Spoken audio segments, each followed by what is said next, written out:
Hi, I'm Jen, I'm Sophia. And I'm Zoe.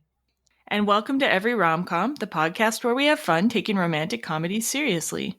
This week on Every Rom Com, we're finishing our travel series with a trip to the Southern Peloponnese of Greece. We'll cover a movie that is neither a genre rom-com nor really a comedy, and we'll discuss whether we think it's a romance. And we'll muse on a variety of topics, including how technology has affected sex and relationships, the anxieties of parenting, the inevitability of compromise in relationships, and much, much more, as we discuss the last film in the Before series, Before Midnight.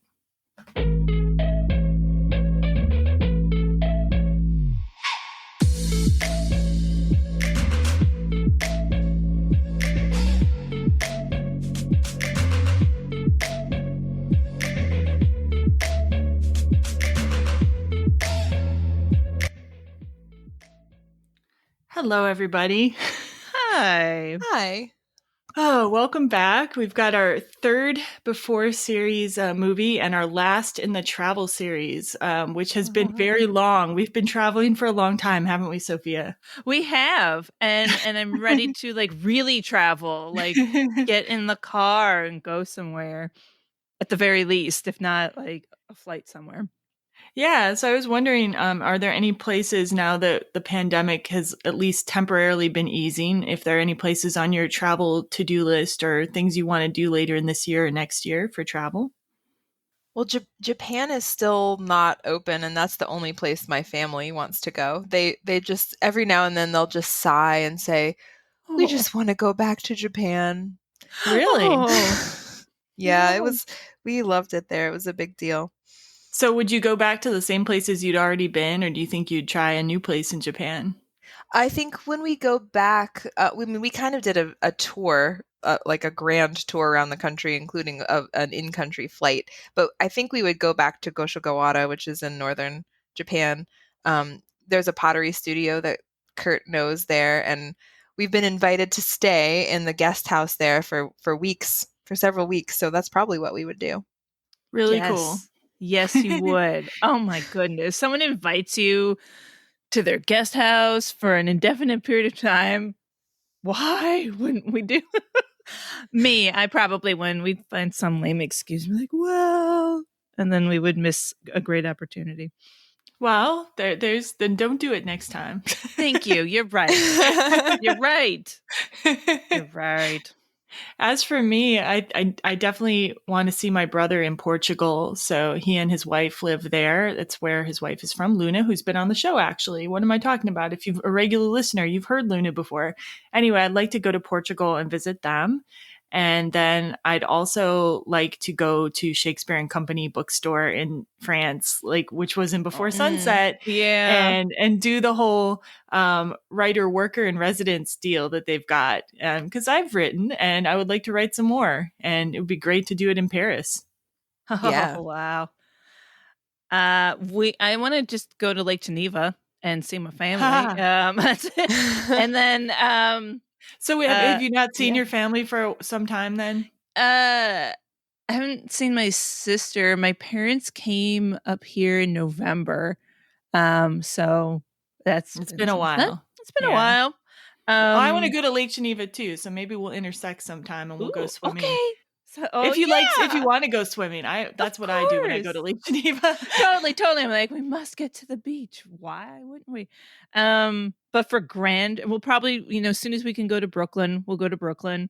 And but for grand traveling, after this, I said to Greg, I'm like, can we start a travel fund for Greece? So in 10 years, it doesn't have to be anytime soon. Let's just sock money away for that trip that we've said we would always take. And so he said yes to that. So who knows? But awesome. That's on my radar. You can Southern Peloponnese? Not specific. Well, I have family roots there, so I would have to go to the family villages, and they actually are in the Peloponnese, but Corinth and Sparta, and they're kind of far apart. Actually, Sparta is closer to where the filming was made. I kind of looked. I'm like, how far away? Because I spent a lot of time looking at the maps and figuring out where towns were and stuff like that. So I'm like, oh, I could hit it all. And I would want to go find like a statue of, Marathon, the messenger who did the marathon and then dropped dead. Do you know that story? And just be like, yeah, runner. Whatever. That's cool. I've got all kinds of dreams and plans. Cool. Very cool. Well, before we get started with today's episode, just a few notes. So, unlike most episodes, I've made the executive decision that there will not be a spoiler-free section for Before Midnight. Because when we tell our opinion of the film, I think we need to be able to encompass the entire film in our opinion. Mm-hmm. And I really, honestly, I would be very surprised if anybody's listening to this episode who hasn't seen the movie, because it's like the third in a trilogy. So, go back, watch the movie, come back, listen to the podcast if you don't want to be spoiled. That's my message to the audience. Sorry, but most episodes will have a spoiler-free section. We also want to remind you that you can follow the podcast on social media. Our Facebook page is Every Rom Com podcast and blog. Our Instagram is at Every Rom Com, and our Twitter handle is at Every Rom Com pod. And as always, you can find us at everyromcom.com. Send us feedback at everyromcom.com. And if you like what you hear, please rate, review, and subscribe to us on Apple Podcasts. And now, let's listen to a little bit of the trailer for Before Midnight. Oh, we said we were going to stop. They wanted to see the ruins. Yeah, but should we wake them up? No. You know what, let's do? On our way back to the airport, we can catch them. You know we won't. Yeah, probably won't. And how did you two meet? We met about 18 years ago. We kind of, sort of fell in love. And a decade later, we ran into each other. No. You wrote a book, and I read about it and went to look for it. Oh, that's pretty romantic. If we were meeting for the first time today on a train, would you start talking to me? Would you ask me to get off the train with you? Of course. Well, this place is so full of thousands of years of myth and tragedy, and I thought something tragic was going to happen. Still there? Still there? Gone. You never stop ogling girls. I don't ogle girls. I make love to them with my eyes. Oh, wow. I'm stuck with an American teenager. I feel close to you. Yeah. But sometimes I don't know. I feel like you're breathing helium and I'm breathing oxygen. What makes you say that? I wanted you to say something romantic and you, okay? You are the mayor of Crazy Town. Do you know that? You are. This is how people start breaking up. Oh, my God. I assure you, that guy you vaguely remember, the sweet romantic one that you met on a train, that is me. Why am I finding myself so attracted to this woman?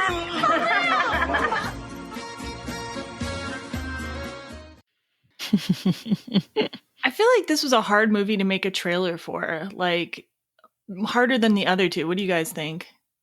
Yeah, I mean, kind of for the same reason that there's no spoiler section, right? It's like there's really these two really different parts of the movie, I guess. And if you just have all the like nice stuff from the beginning, you're missing out on what the movie's really about.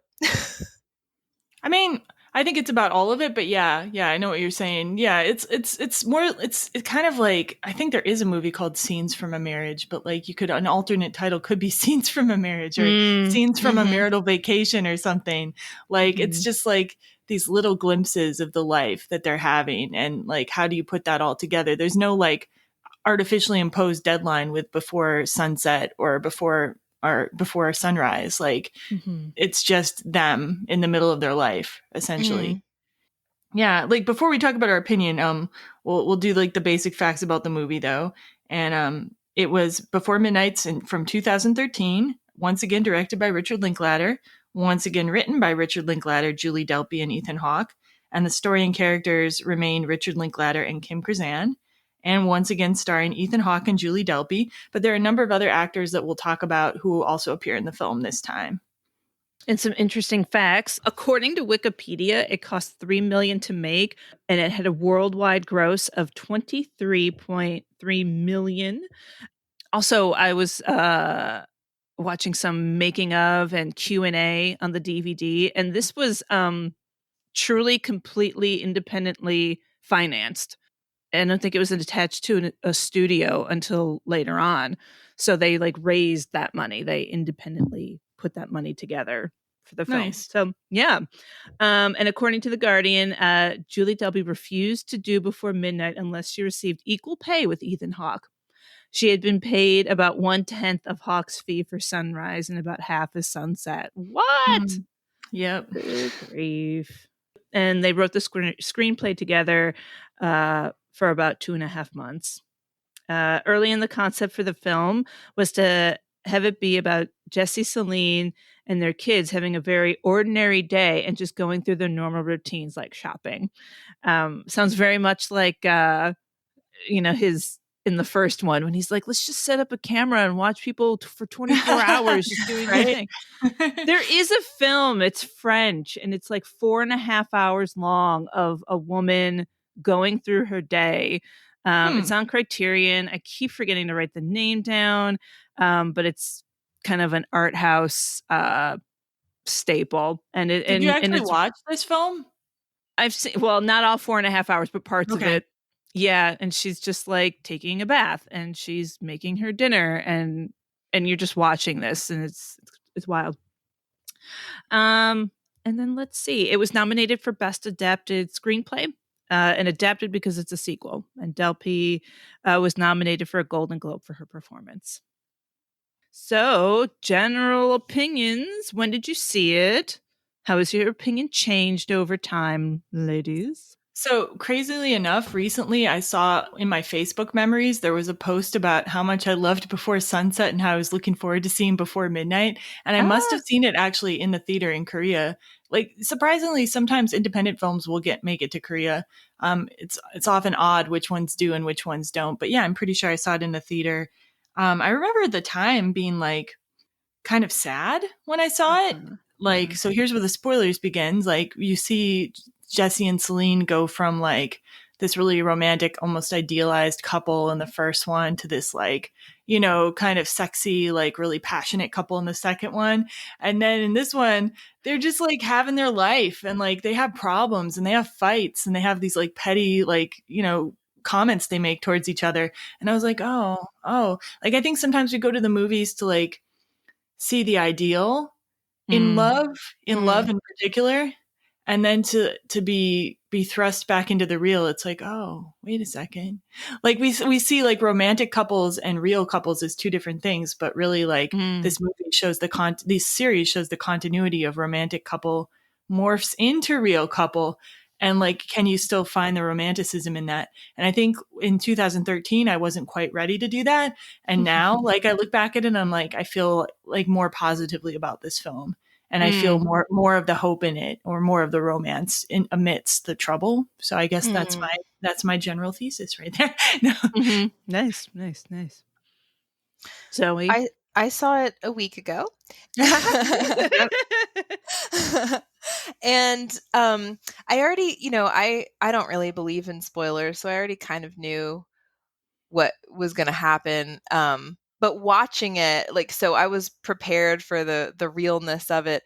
Watching it, though, it's like, it's a great movie. Like, it captures something that you don't usually see in a movie. Maybe because people are usually wanting that ideal, but I think it captures something really real in a really valuable and interesting way. I didn't necessarily find it like fun to watch them fight.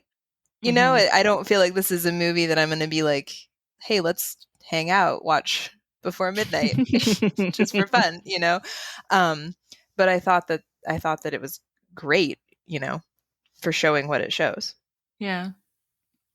I, when it came out, knew that it was out and I was waiting to like purchase it. And so it was my gift to self when I resigned from my job and I stayed home with our baby. So I had it and I'm like, this is my gift. But I waited another couple years to watch it because I wanted to see it with my friend Kate, who I saw before sunset with in the theaters. Like, it was kind of like our thing. So it wasn't until about 2 or 3 years later, we watched it at her house.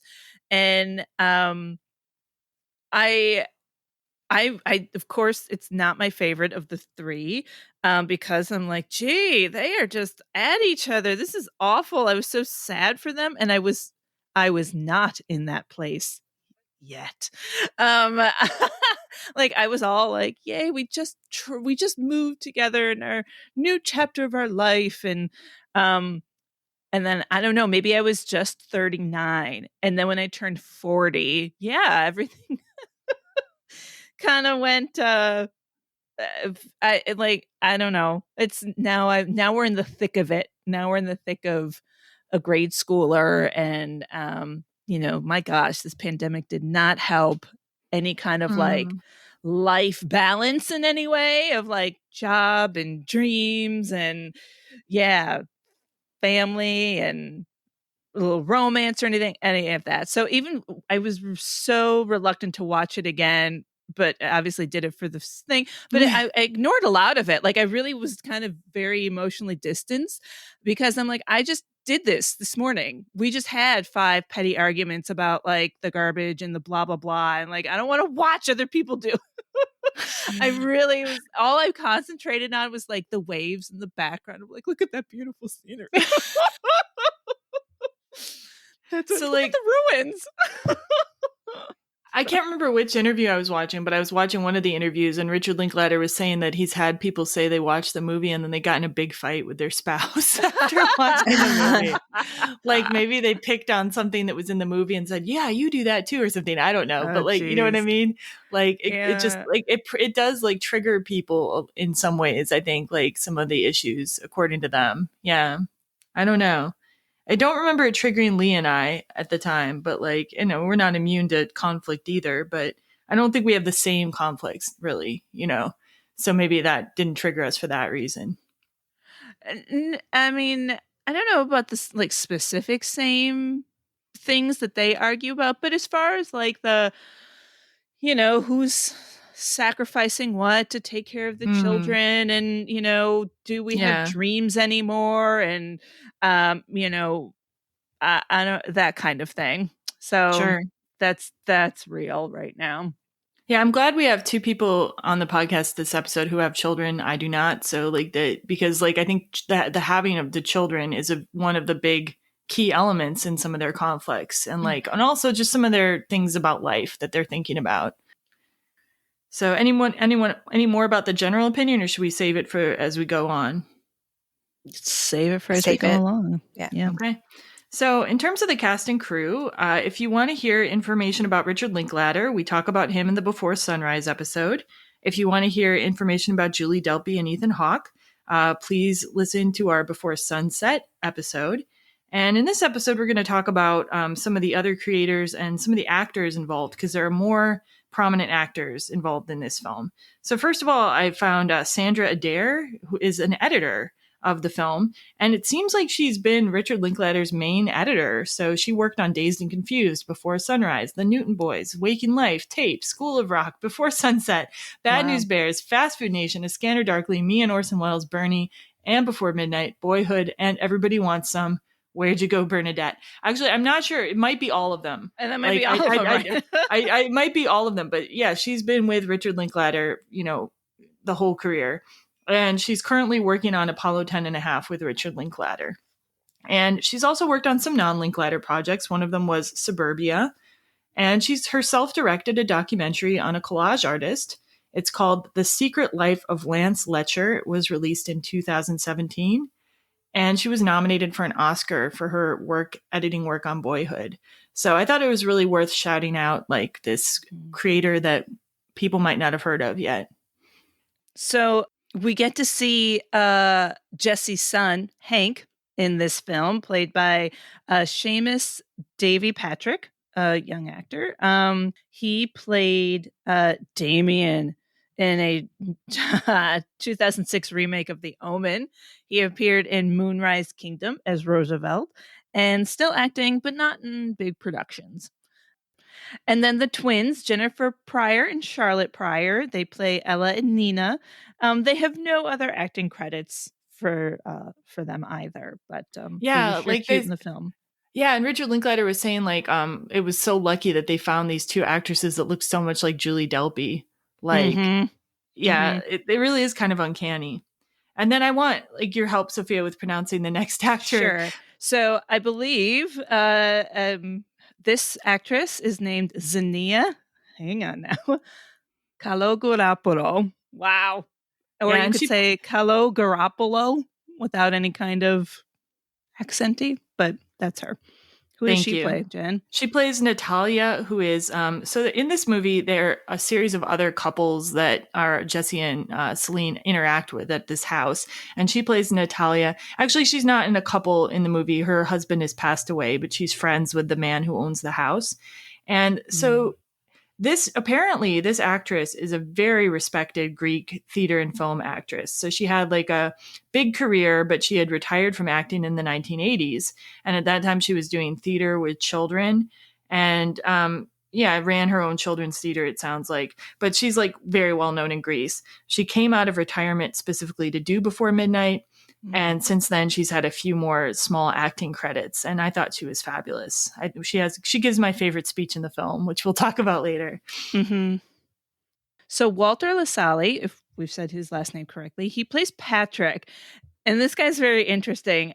He has 111 credits as a cinematographer from 1946 to 2001, 4 directing credits, only 1 other credit as an actor in a short film in 1972.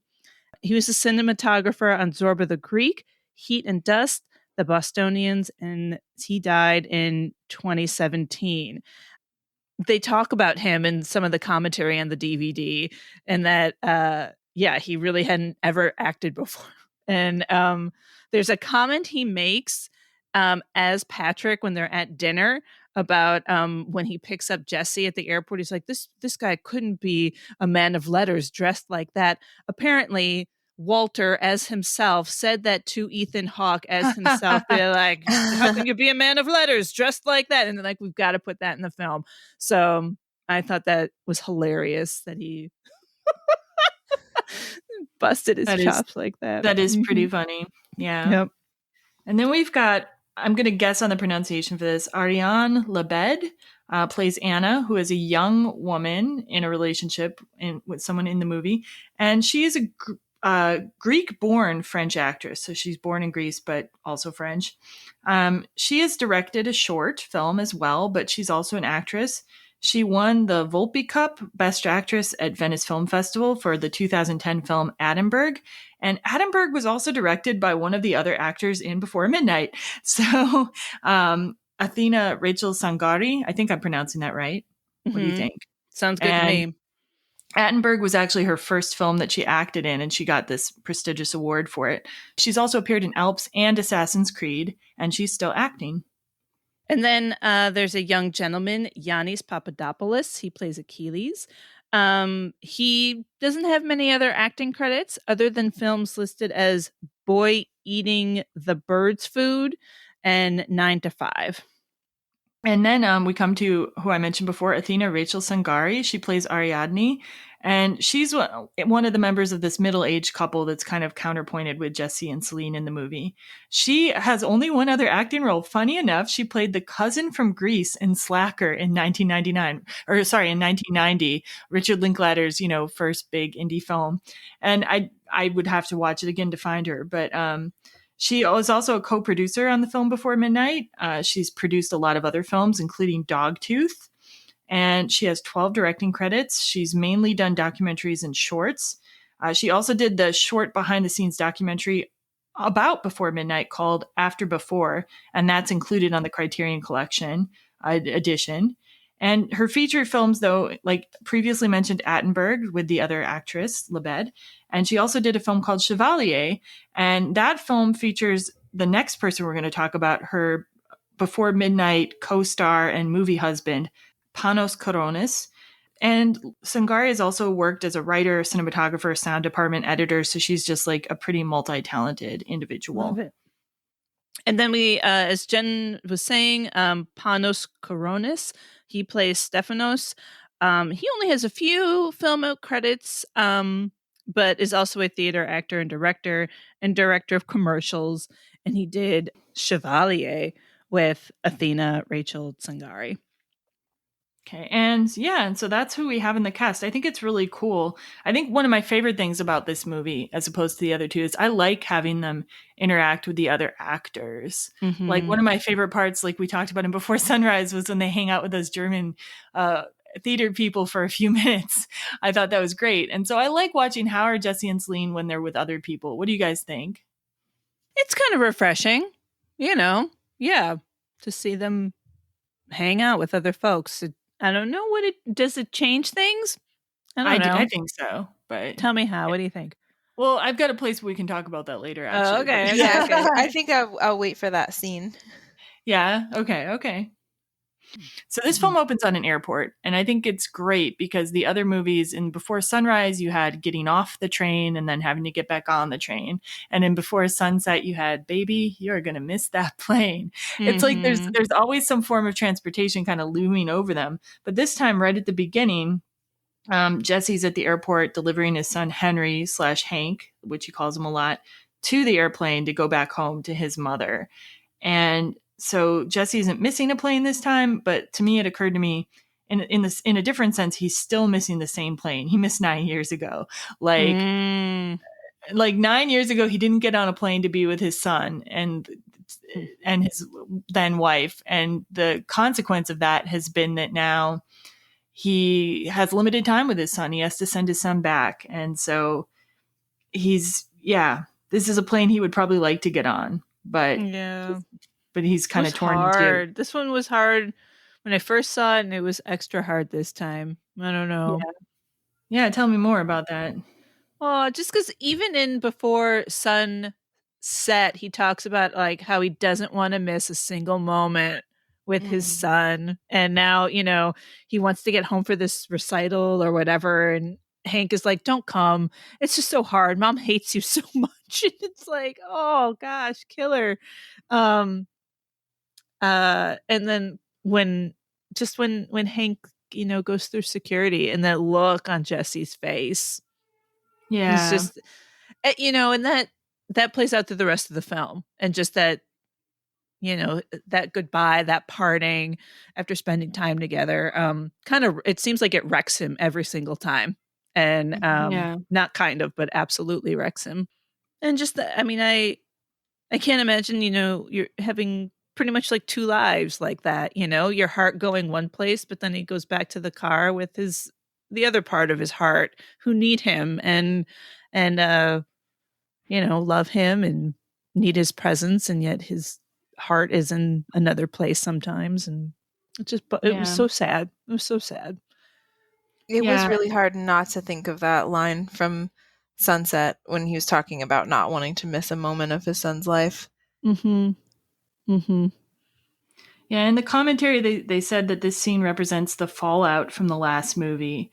Like somebody's always going to pay, like when you make those romantic decisions. Like so some big fallout. And they said another inspiration for the film was the idea of it being the end of summer and the holidays over.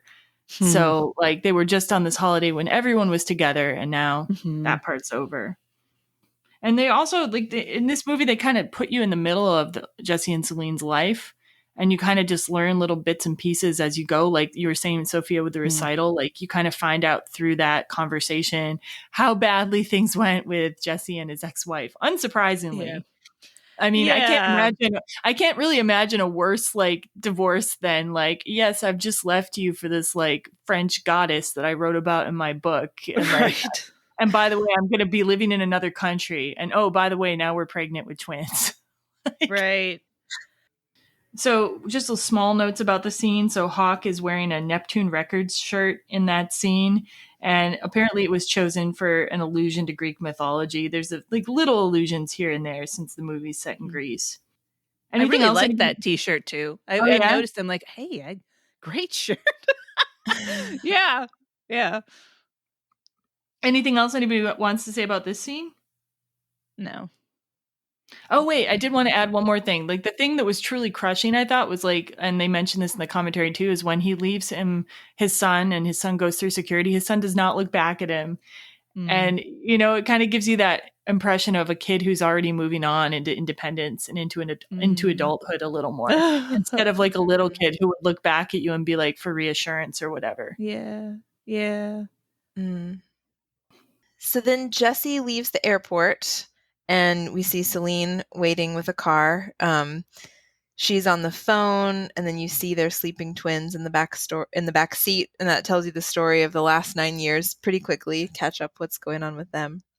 Yeah, I thought that was cool. This whole car scene was also like supposed to be one of the central images that led to the concept of the film. Like Richard Linklater was thinking about how like one of the only times he and his wife, or I think maybe just partner at the time, had any time to talk was when their kids were sleeping in the back of the car. Otherwise, it was always just, you know, tending to the kids, talking business. But yeah, you're laughing, Sophia? Is this ringing true for you? Yeah, like if you know she's in the bathroom, or if she's plugged in somewhere, that's, you know, completely, you know, having a moment of independence. I mean, so these twins are about 9, we say 8 or 9 years old. That's my daughter's age, and so there is more like she just wants to hang out in her room, and we're like, whoa, hey, awesome. But then she'll like do something totally kid wise and be like, can you bring me a juice box? And I'm like, oh, okay, sure. I'm shaken out of a moment to chat or something like that. Yes, I feel that. How old are your kids again, Zoe? 6.5 and almost 8. Okay. So I definitely feel this. Yeah, and Clover will, like, if she senses an important adult conversation happening, she is drawn to that. Like there is something she needs to know, and she does not want to be left out. So she doesn't, and they were never really good nappers. So the back of the car even is like, oh my gosh, I was thinking about that when I was looking at those 9-year-olds sleeping. I was like, wow, these kids will sleep. What's that like? Before pandemic, or maybe it was over the summer, who knows, whatever, my sister-in-law and her daughters were over, and the youngest, we were sitting at the table, grown-ups at the table, girls in the other room, and just as my sister-in-law went to speak, the little one came bounding in. Mama, I was wondering, blah, blah, blah. She's like, how do you know? I was about to open my mouth and speak. And like, I haven't talked for 15 minutes. You were nowhere to be found. And the moment I want to say something, you jump in. And it was really funny because it was so terribly true. And the little one is really cute. So it's hard to be like, we're kind of enamored with the little one. I think all the creators in this movie had children too, so this was all relevant to them as well. And they were like I think it was one of the impetuses for making the film was just like, let's talk about what this does. Let's talk about children. Let's talk about family, and how that alters a relationship in some ways. So they, just in terms of filmmaking, they were talking in the commentary a lot about how challenging it was to film this scene because it was a long take. I guess like there's sort of a cutaway to the ruins, but like. I think, but they're still filming that same scene. Like the scene didn't get interrupted to film that. You know, they had to memorize all that dialogue, keep it going.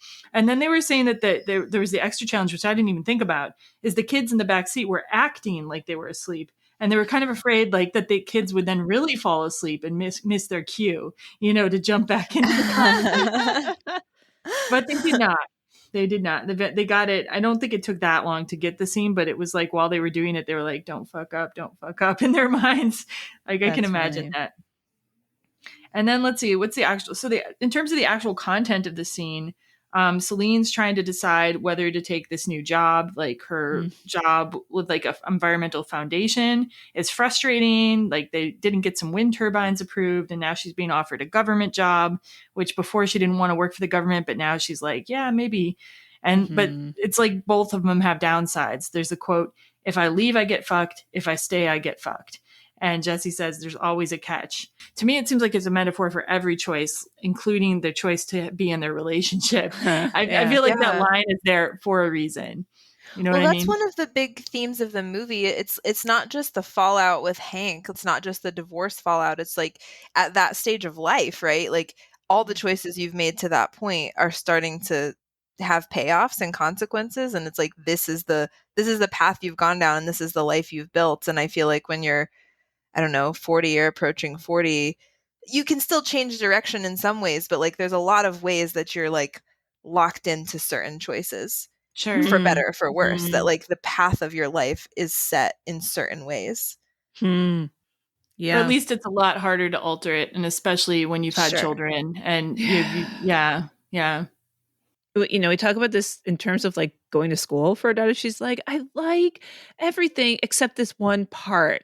And it's like, yeah, hun, Dada likes his job except for that one part. And I like my job except for that one part. Like I don't know that anything has 100% perfect. There's kind of this always part that sucks or something, or just you kind of got to get through that part to enjoy the rest of it. But in that vein of what Zoe's saying about like, you've built something and oh my gosh, and the choices that you've made to this path. Yeah, I feel badly for Celine, like trying to decide where to go for work and which one is the better place about getting things done that she cares about. And I really don't have a career. Maybe there's freedom in that. Like, I've not built much, so I have nothing to be. Well, I I've mean, it had no doesn't have to career be. directory. Yeah, I mean, I haven't really either. I wasn't even thinking in terms of a career. It's just like all of your life choices, like Yeah. the people that you're friends with and where you live. It's like, yeah, you could, I guess, theoretically at any moment, like blow it all up and go do something new. But it just feels a lot harder. And like maybe Oh, it's worth yeah. getting Yeah. through the bad things to like stick with what you've got. Well, even our move from Brooklyn to St. Paul, and I didn't really, I mean, we had friends, that we had kept in touch with over the years, but not like deep friendships that I was coming to. And we had my husband's new job. That was it, and building a life all over again. Like I never want to move ever again. Ever. So I feel that. I don't, yeah. I feel I could still do another one or two radical changes, but yeah, like at the same time, it does get harder, especially like you get a little more tired, honestly, like just getting a little bit older. Like I'm, even if you're trying to keep healthy, it's a little bit inevitable. So yeah.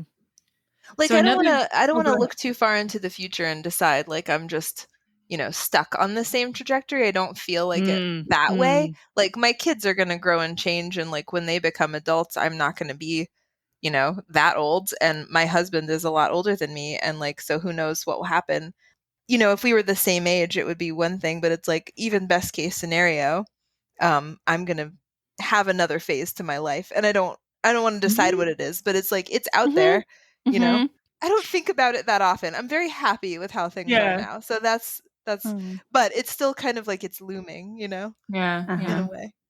And the other thing is though, like anybody can, have a major change at any time too. So like, don't forget that. Like Right. we can't take anyone's life for granted, or, the pandemic showed us we can't even take our settled situations for granted. Like Totally. even if we stay put, the world can happen to us. So Totally true. okay, so another thing we learned from this scene is like I just wanted to mention. It seems like Celine is close to Henry/Hank, like because he has told Celine about this girl Melina who he kissed, and he didn't tell Jesse some of this stuff. So it's kind of cool to know that Celine has ended up being like a really effective step parent for Henry as well. I thought. Yeah, I liked that. I liked that a lot. And she also mentions, or they talk about how Hank and Melina can be friends on Facebook, and it just made me think about how much like these two little kids can stay in touch. But Jesse and Celine, I mean, they could have stayed in touch. They could have exchanged their addresses, but it would have been comically easy for them to have found each other in the past, or in the present. Whereas, like in the past, they had no way to find each other because they didn't give themselves away. Yes, I was very conscious of like they talk about Skype and they all have cell phones now and they're texting and Facebook, and I'm like, oh, it's vastly different. It's like completely different worlds, and yeah, interesting for all the things you said. And then they like there's this like funny thing where like they do a couple of small things that to me seem like no big deal. So they drive past these ruins that the girls wanted to see and like, oh, should we wake them up? And it's like, no, let them sleep.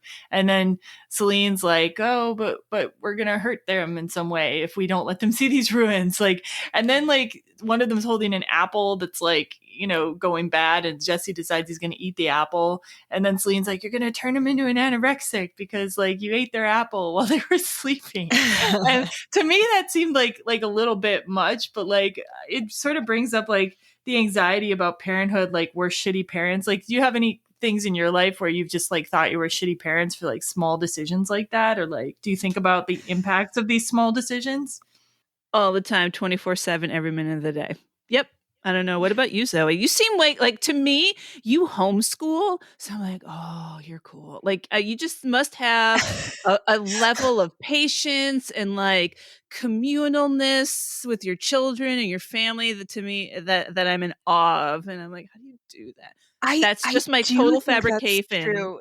No, I think you're kind of right. I mean, I don't mean that in like a braggy No, way, but no, of like course not. I do think that's true. Like we're close in a different way.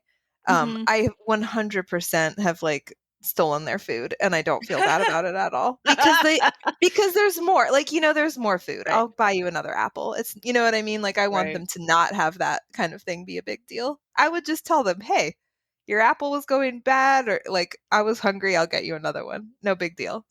Yeah, I feel like that would be like me. I'd be like, come on, what are you upset about this apple for?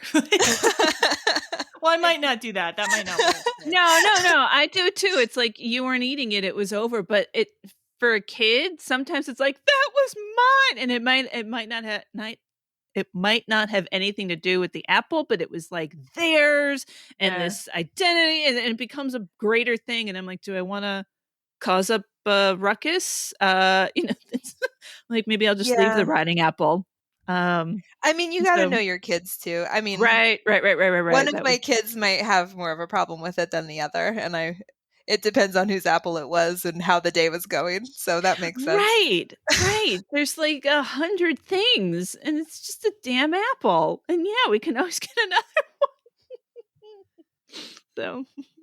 Well, but I feel like, I don't know, I might have woken them up to see the temple that they wanted to see, because that's like, you might not ever get another chance for that. Right. It's like apple. Right. There's thousands of apples. There's one temple. I don't know. Right. That's how I weigh my decisions. Is this, is this easy to fix if it turns out to be a big deal? Apple, easy. Temple, maybe not. Well, I think the ruins, it's like maybe they're tired and they just wanted a moment to themselves, and so maybe they were being a little bit selfish not showing them the ruins. But like I feel like it's so important, like as an outsider, like seeing some people parent their children, I think there's sometimes a tendency to sacrifice too much of themselves by parents these days. You know, like not give themselves their own time, their own adult time, or make the kids go to the site that they want to visit, like instead of like always going to the site the kids want to visit. Like I'll see people do that, and I'm like, I don't know. Like my parents were selfish sometimes, and it was okay. Like it worked out okay. Yeah. Yeah, when I've traveled with the kids, I've taken them internationally 3 times, and it's 100% my agenda. And like I think about them, and I think about parks, and I give them lots of treats and stuff, but I see what I want to see, and they come along. Yeah, I think that's healthy. Yeah, and it probably exposes the kids to things like that are good for them too. Like really, I think so. We call that school. Oh yeah, heck yeah. So this scene basically introduces the central conflict in the movie. Jesse has realized that he wants to be with Henry more in Chicago, and Celine is just trying to accept this new job, and she's trying to protect her career and independence and basically her selfhood, which would mean for her staying in France. And so this is kind of like a situation where they're not both going to be able to get what they want, essentially. And it brings up one of the big themes in the movie, which is compromise in relationships. So just like we said, your paths get kind of set. Both of their paths have been kind of set, but to stay together, they're going to have to like maybe not do the exact thing they want to do. I identified with this theme of compromise in relationships, even though we don't have children to complicate things further, or a second marriage, like that has a custody thing going on. But I identified it with because like when Leigh and I first got married, he wanted to go to Korea and I was wanting to stay at Portland State and maybe get a master's degree, but I agreed to go to Korea with him. And then the plan was originally we were going to come back and I was going to get a master's degree. I did get a master's degree in something totally different later, but we never went back to Portland. And I think there was a while where I felt kind of resentful towards Leigh because like anything that went bad in Korea, I was like, oh, I'm just here because of you. But eventually I realized that I had to like accept, that I had made that decision, that I had chosen to choose him and Korea over just being alone and doing a master's degree. And I feel like I came to peace with that. And then later Leigh had to compromise because he was happy to stay in Korea after the earthquake and I could not handle it. And so we had to move back to the States. And I finally got him a little while ago to admit that he had been angry at the time that he had to come back. And, but because he had hidden it from me. And I knew that he probably felt that way, which made it even more stressful. I finally got him to admit it. But like we both had to make these decisions that maybe weren't the exact one we wanted to make to stay together. So I totally identify with it. I think in this movie, they're right at the point of like coming across maybe not the first time they've come across this, but the one that hurts. And that's a tough situation to be in. So do you guys have similar experiences you can identify with or have you been kind of on the same tracks? Well, we moved from Kurt's house that he had bought, he had owned it for 20 years before we got together. And he told me when we got together that if he ever had to move from that house, he would probably die. Oh my. But it was in the middle of nowhere and I was like super lonely and had to drive like 30 minutes to get to a grocery store. He was working. He had a long commute no matter where we lived. But he would be gone for like 10, 11 hours a day. And I just really, I don't know. I wanted a smaller yard to take care of. Like I thought I had wanted like a big farmhouse. And then when it turned out I was allergic to the air quality there, like the old farmhouse air, I was like, yeah, we have to move. So we moved to like a suburb of a really small town. So it's not like, but it's like, it's a little neighborhood. And I felt terrible for a really long time for like forcing him to do that, but he likes it too. So I think I feel like I'm the one that always like requires the compromise in a lot of ways. I was like, hey, bust up your life, have some babies at age 60, then move for me, even though you told me from day one you weren't going to do that. But that it hasn't always been easy to be the one demanding so much from someone else either. I feel, I've had to it usually comes around too. Like one person like compromises, then the other person usually will have to compromise at some point, I think. Yeah. Sure. Well, my compromise, I think, is that like I take care of the house and the kids and all, make the dinners and I do all that kind of stuff. And I feel like I should at least be doing that in a place that I'm not allergic to and that I feel happy in. Yeah. And I wanted to add one thing about my story too, is like, in going to Korea, I actually ended up bringing a lot of great things into my life too. So like, even though it was a compromise at the time, like I got surprisingly a lot out of it, like ideas about career, people that I care about very much I would never have met if I hadn't gone to Korea, like theater, like becoming a director of theater, like so many things happened probably because I went to Korea. So sometimes those compromises can lead to amazing things too. Anyway. Yeah, I think if you're willing to make the compromise, you've had something in you that's like, okay, I can flourish in this too somehow. Like if it were I think if you can't, that's when like the resentment comes in and like the the anger and stuff like that. Well, I had both. I flourished and I had lingering resentment for a while. Because there are always going to be moments when you flourish and moments when you're not flourishing. True. When you have, yes, especially, true. Anyway, I identified with the pause. I kind of like put myself in Jesse's shoes a little bit. Like, even though Paris, I think, would be a lot easier to get adjusted to than Korea, and like kind of my dream place to live. But still, whenever you're living in a country that's not your own, like there are going to be a lot of compromises you're making all the time. Like, if it wasn't your first goal, Anyway, I'm just thinking in terms of like Celine and Jesse. Like Celine, have we gotten to the part where we feel like she, a move to Chicago would just be the end of everything. Her career, her freedom, her, you know what I'm saying? Like she has zero space to see that could be a positive, have any positive potential, you know?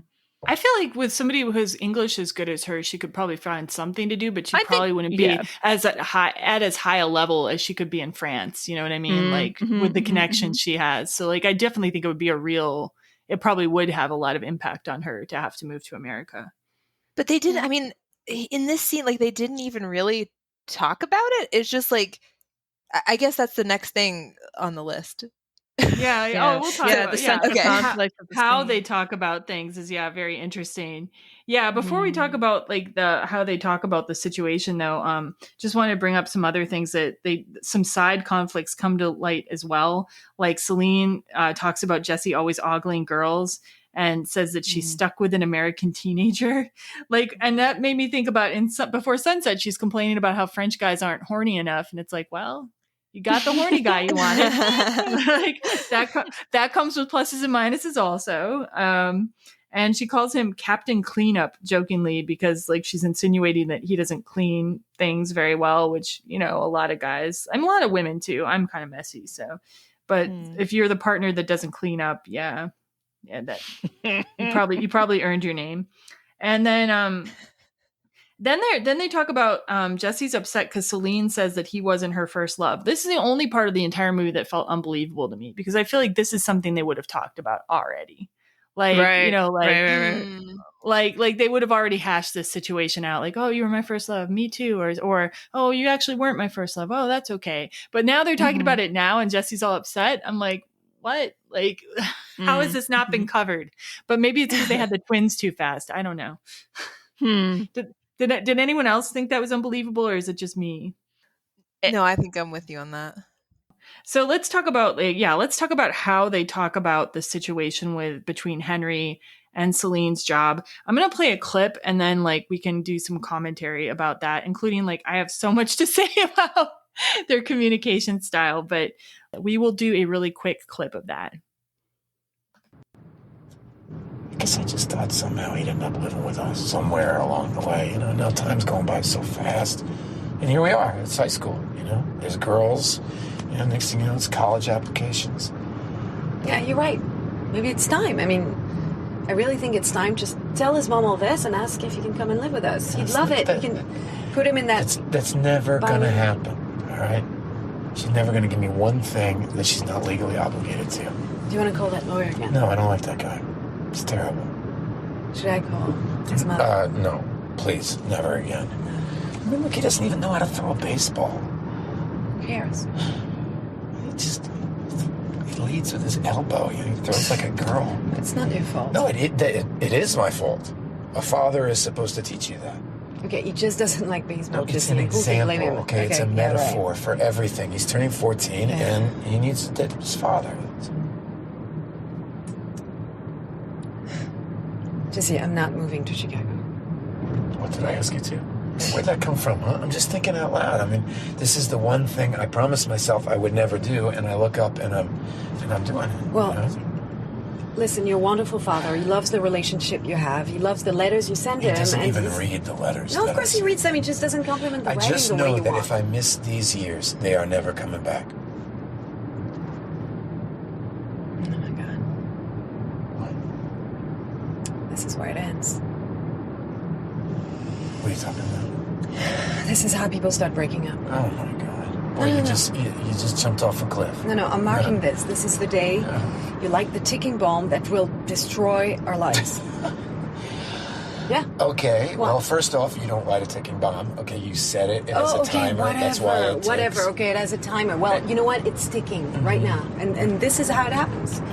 You're unhappy, you blame it on the other person, resentment grows, everything slowly rot, and you break up. You're just doing this to shut me up. Not at all. No, you Not are. at all. That's what you're doing. No. Yeah. No, I'm actually surprised we lasted this long. Oh, okay.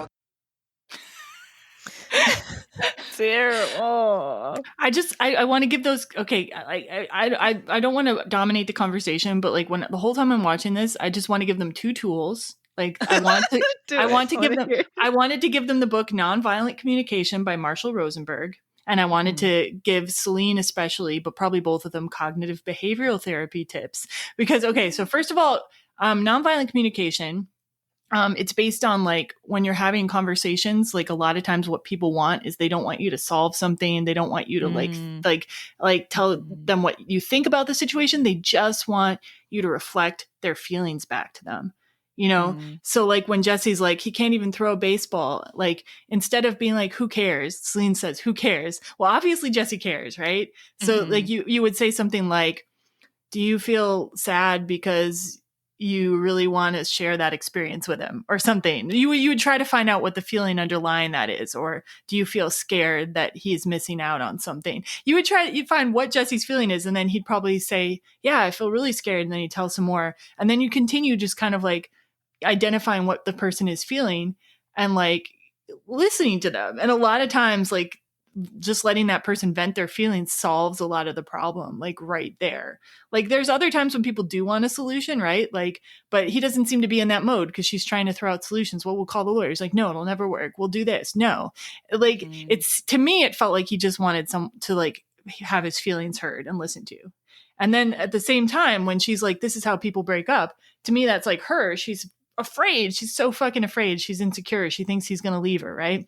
And like, instead of being like, Celine, do you feel like scared because you think I would leave you or something? Like, he's like you bring it to this level and blah, blah, blah. And he starts kind of judging her when she's in the middle of feeling afraid. And this is how I looked at the whole scene. Cause I read that book and it kind of changed my mind. It changed how I interacted with people, especially my husband. Like, and it really reduced the amount of disagreements we had, because like, if we just like say like, what am I feeling right now? We'll kind of cue each other back to like using that style of communication instead.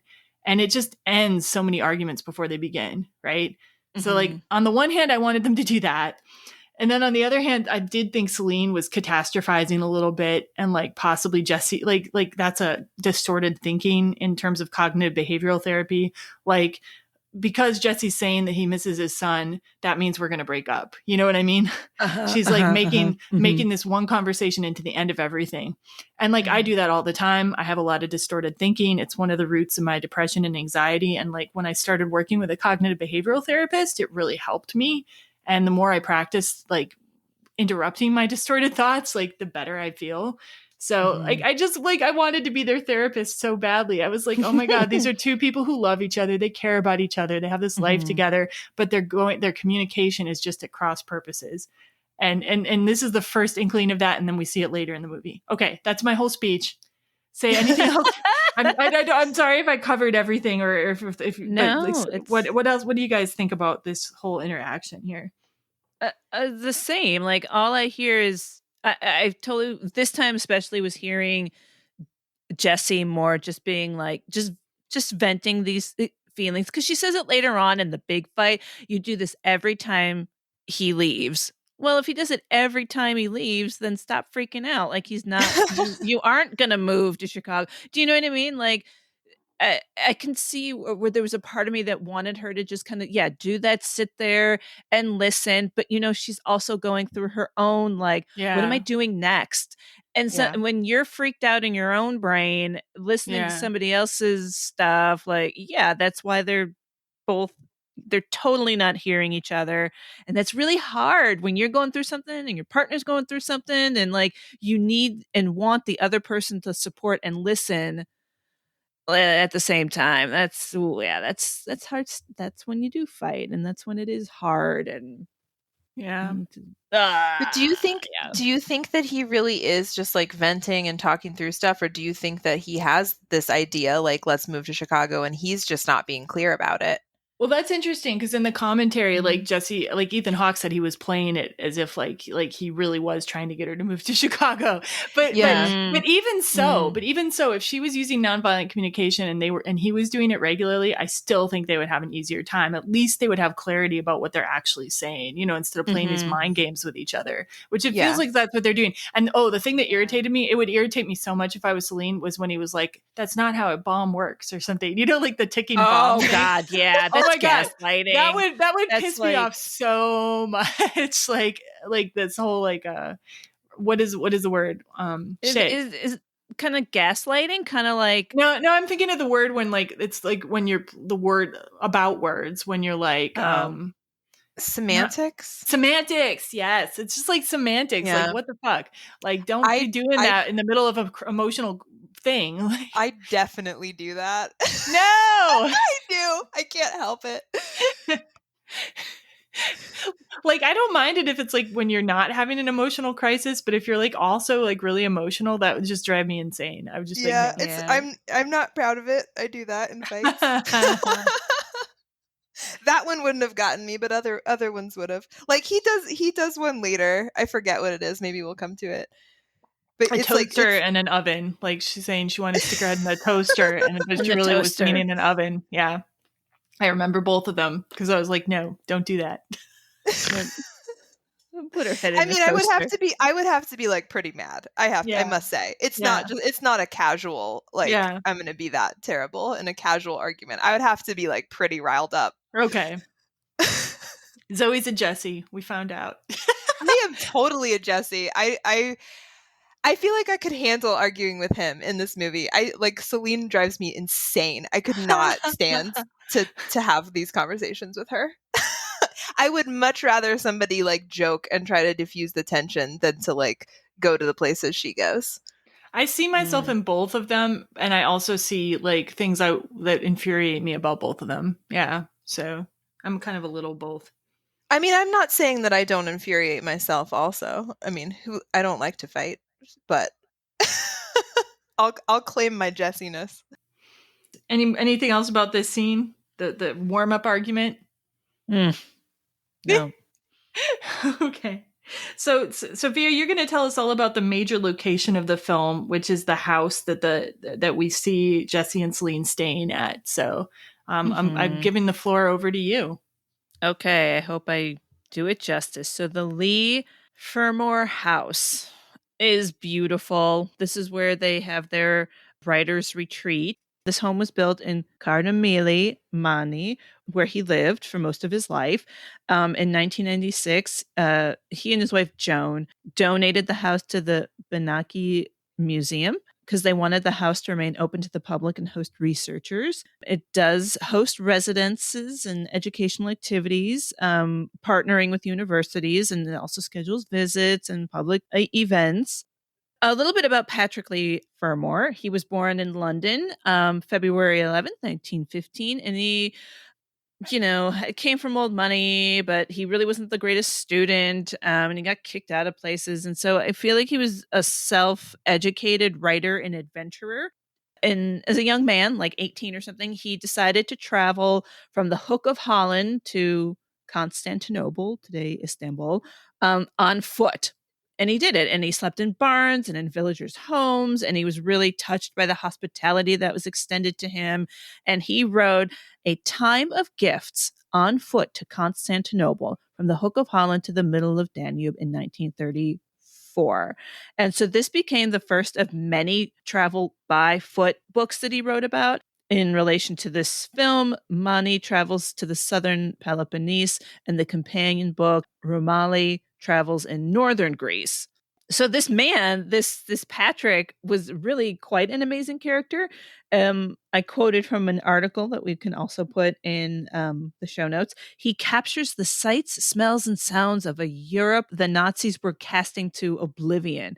And when World War II engulfed the continent, this daredevil didn't just watch Hitler torture it from the sidelines. He enlisted in the British Army, landed on the Greek island of Crete as an anti-Nazi secret agent, and disguised himself as a shepherd under the name Mr. Michaelis to help locals kidnap a German general. And this episode is even inspired the Hollywood film Ill Met by Moonlight, renamed Night Ambush. So, like, totally true. I mean, wild, right? He's described as one journalist, I believe this is from the BBC, a cross between Indiana Jones, James Bond, and Graham Greene. He is, for many, the 20th century's most distinct travel writing voice. And fun fact about the house, it has over 5,000 books in it. Even the 4 bathrooms have bookshelves. That makes me really happy. Of course. That makes me so happy. And Linklater said, when they were brainstorming about where they wanted to film this one, they were thinking about Greece and Spain and Italy, and he was taking a trip to kind of like canvas areas or whatever, but the first stop was at the Leigh Fermor house, and he felt that spot was so right for the film that he canceled the rest of his trip and stayed there.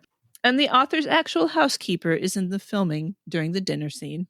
So yeah, and I think they must have named the stunning. character Patrick after him too. Like the old man who owns the house must have been named after him. So this movie and this house takes us to the first in the Before series, like we said before, where they're really interacting in depth with other people and their children, of course, and then this group at the house. And I thought it was interesting because I think when you're first in love, you can kind of feel like you're the only two people on the planet. But emotionally, you return to your regular life, and you start to interact more with other people again. You're not disappearing together as much anymore. So I thought it was a nice way of echoing the way a relationship proceeds, even. The other thing about this, I think it shows like how your behavior can change when you're a couple, when you're around your kids, as opposed to when you're by yourselves and when you're with other people. And I thought it was interesting to see Celine and Jesse in all three of those situations, like interacting together with the kids, interacting by themselves, and interacting with the other people. And I didn't always find like particularly Celine's behavior around the other people to be very admirable. Right. but which we'll get into in a little bit here. But like, I did think it was definitely interesting that they played all these different shades of their relationship. Being around the other people at first, before the dinner scene, there's just this like period where we see them hanging around the house. So Celine's in the kitchen with the women preparing the food, which happens a lot, I think, in life still, even though we have this like more feminist society in some ways, like women still a lot of times end up doing the domestic stuff, like in group situations. And then we see Jesse, like you said, lounging around on the balcony with Patrick, the older writer, and Stephanos. I don't really know what Stephanos does. I can't remember what his job was supposed to be, but he's not a writer, I don't think. And then through the other people, you get to hear what Jesse's books were basically about. So this time was Before Sunrise. That time is the equivalent of Before Sunset. Apparently that time is just like a lot of sex. So we know now that at the end of Before Sunset, they blacked out the windows and had sex for like 10 days or something is what supposedly happened. And, then Jesse's third book has like the most pretentious title. Oh my God. Temporary cast members of a long running but little seen production of a play called Fleeting. I feel like Bring Me the Horns of Wilmington's Cow sounds more relatable than that title. Yes. But I don't know. Maybe it was a masterpiece. We don't know. The older guy liked it, and I like Patrick, that character. So maybe, maybe it was a good book. And then Jesse's latest book, he talks about his latest idea. Sounds like this kind of like, to me, esoteric Linklater project, where like the idea is that everyone has different perceptual issues. Like one person has, they are people with facial recognition extremes. Like one person can't remember anyone's face. One person can remember everybody's face that they ever saw, like even strangers on the street. And then a guy who looks at anything and sees that it's inevitably going to change or die or something like that. Like he looks at the sea and he sees it dry up. And then there's like a person who has perpetual deja vu, which I looked up. There is a thing, perpetual deja vu. Like I have an article, I'll put in the show notes about it, where like there's people who are always experiencing deja vu and it's really unsettling to them. It's a quote from the article from somebody who's called Dr. Moulin. He says, there was one instance where he went to get a haircut. As he walked in, he got a feeling of deja vu. Then he had deja vu of the deja vu. He couldn't think of anything else. Wow. I'm like, where would that end though? If you had deja vu of the deja vu, would you then have deja vu of the deja vu? You know what I mean? Like, yeah. And they don't really know what causes it yet. They're not sure. So it does not sound pleasant to me. Like, would you read this book, this concept book that Jesse has? Like, does this sound like good to you guys, or where all the people with the perceptual issues get together and I guess they're at a screening of On the Waterfront or something? No, I mean, I don't want to diss it without reading it, because I feel like you could like describe an idea poorly and execute it really well, but like, I don't know, it sounds overwrought. Yeah. So then I like one thing I noticed in this scene was how the camera work in the scene shows Achilles and Anna go by, the young couple, and they show Anna's wearing this kind of skimpy swimsuit bottom, and like the camera work shows the Jesse's eyeline following her butt. And like I love that the camera work verifies what Celine has accused him of doing. So we don't have to doubt. We know, like, she's right. He is ogling women, right? Like, and like apparently the camera person who was actually filming that scene was upset because they said Jesse would never do that. He and Celine are true love, and I'm like, dude, what planet are you from? Like, it doesn't mean like not every person just like shuts down like their libido like towards other people when they get married. Yeah. But it was kind of charming that the movie had such an effect on someone that like they didn't want to film Jesse like looking at somebody else's butt. That's yeah. I thought that was sweet too. Anything else you guys want to say about the scene hanging out on the patio or in the kitchen?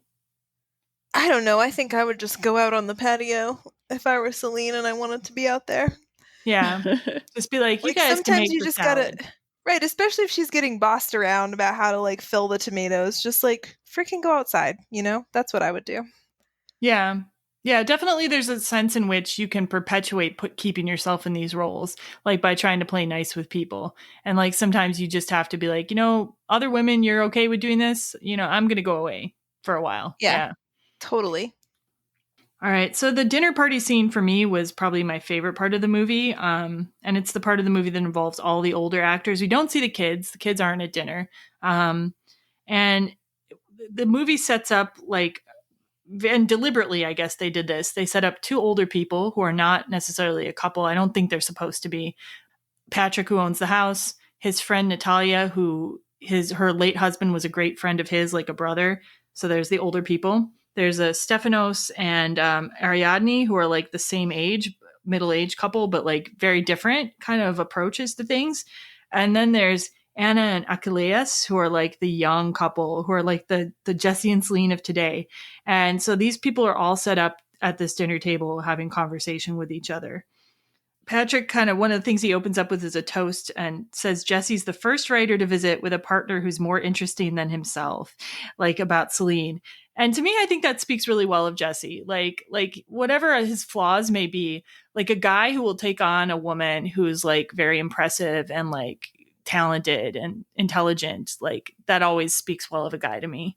I always do find it a little strange when there's like a huge like intellectual level disconnect, especially when the man is smarter than the woman. I just kind of like that kind of relationship gives me a little side eye. Yeah, I roll my eyes at it internally too, for sure. There's so many guys who seem to be into that kind of shit, or guys who perceive their partner initially as being less intellectually, stimulating than them, and then they wake up one day and they realize their woman is really smart, and I think they don't like that. I've seen that happen too. Well, I mean, is this jumping too far ahead? No, there's no spoilers, so okay, no spoilers. So as part of that conversation, so Celine says that, Jesse's a closet macho guy and secretly wants to be with a bimbo. Yeah. Mm-hmm. And then she does this whole like, oh, mister, you're so handsome. And that made me cringe. It made me cringe. Oh, I know. It like went on for far too long. And I was like, why is she doing that? It wasn't funny to me at all. No, it made my skin crawl. It was funny to me in the being a movie. It was funny to me, like just in terms of like her accurately performing like this type of girl that some guys might find attractive. If I thought about it in like, would I do this at a dinner party in front of a bunch of people? No. Yeah, that's what was so. It was weird. But I thought it was like a very good performance of like the type of girl that some guys like. Oh, you're a writer. Like books, like yeah, books. And then when she thinks like Romeo and Juliet's like the novelization of the movie, like she pretends that, yeah. But the thing is, like, she's saying that he wants this, but at the same time, he's chosen her. So it's like, to me, I'm like, so maybe he has a little of both. Maybe he has both impulses. I don't know. It might have been funnier if it hadn't come right after when she like pokes the hole in their whole romance and is like, it's a disaster. And it was like, oh my gosh, like that felt so awkward too. Like Yeah. maybe it wouldn't have felt as awkward at a dinner party, but as a viewer of all these movies, it was just like, you got to be kidding me. Like, why are you being so mean? Yeah. The context for that is like the young couple, Anna and Echelaus, ask how they met, and they find out about how they met with like the meeting and then not seeing each other and then writing the book, and then they ran into each other again or something. And then and they're like, oh, it sounds so romantic. And she's like, no, it was a disaster. Like, and then we had twins right away, and I've been chained to a sink. Yeah. Like, yeah, she's right away. She's like not having any of it. And you can kind of see Jesse looking hurt too and during that part. Yeah. And then she's hurt. And she says it was a disaster. And then Jesse says, no, it was inevitable. And I'm like, oh, yeah. You're hanging on to the romance of it. She's not. And like, I want to be fair to Celine. Because she's the one that is pregnant with twins. That's not easy. That's shit on your body. And then to give birth is, beautiful.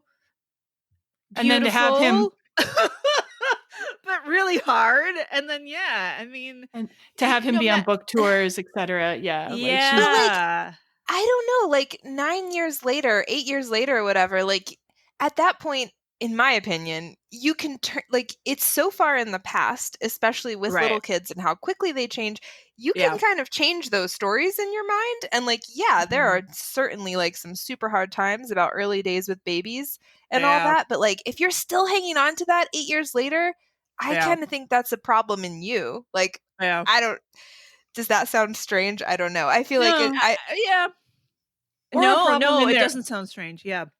Or a problem in their communication, because as we've seen, they don't necessarily like always hear each other. So maybe she's tried to talk about this to Jesse, like her early experiences and never felt like seen or something.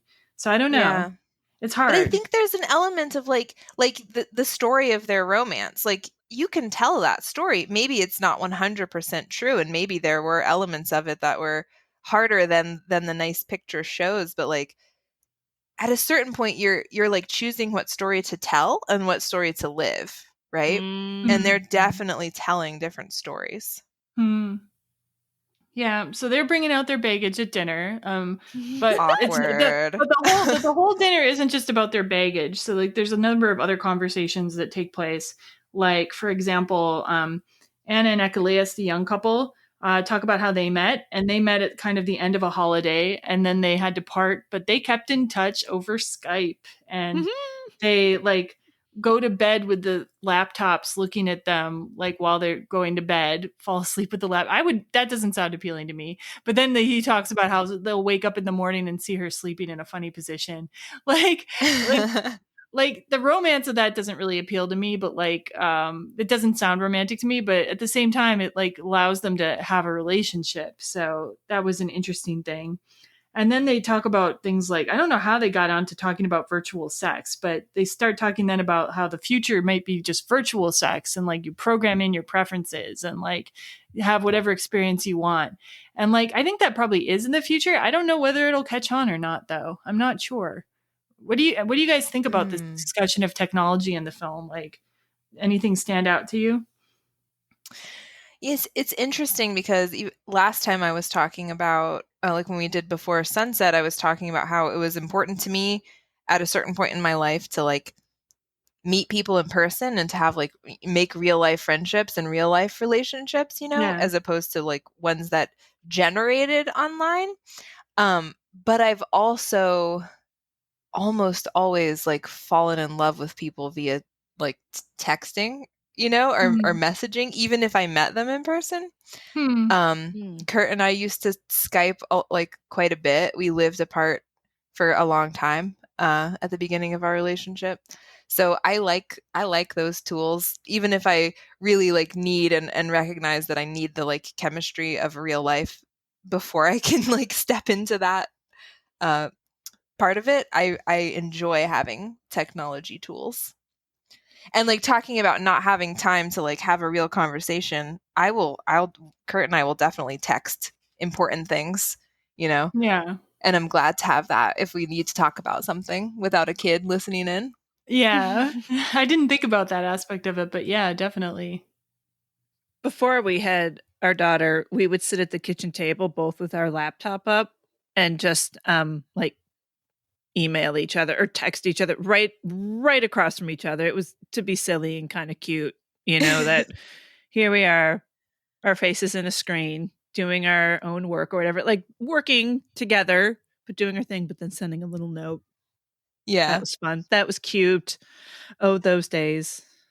Leigh and I do not text much. Like we'll text like for very businessy things, but we don't really text or message or any of that stuff very much. But I have appreciated when we've had to be apart from each other. I've definitely appreciated like FaceTime for sure.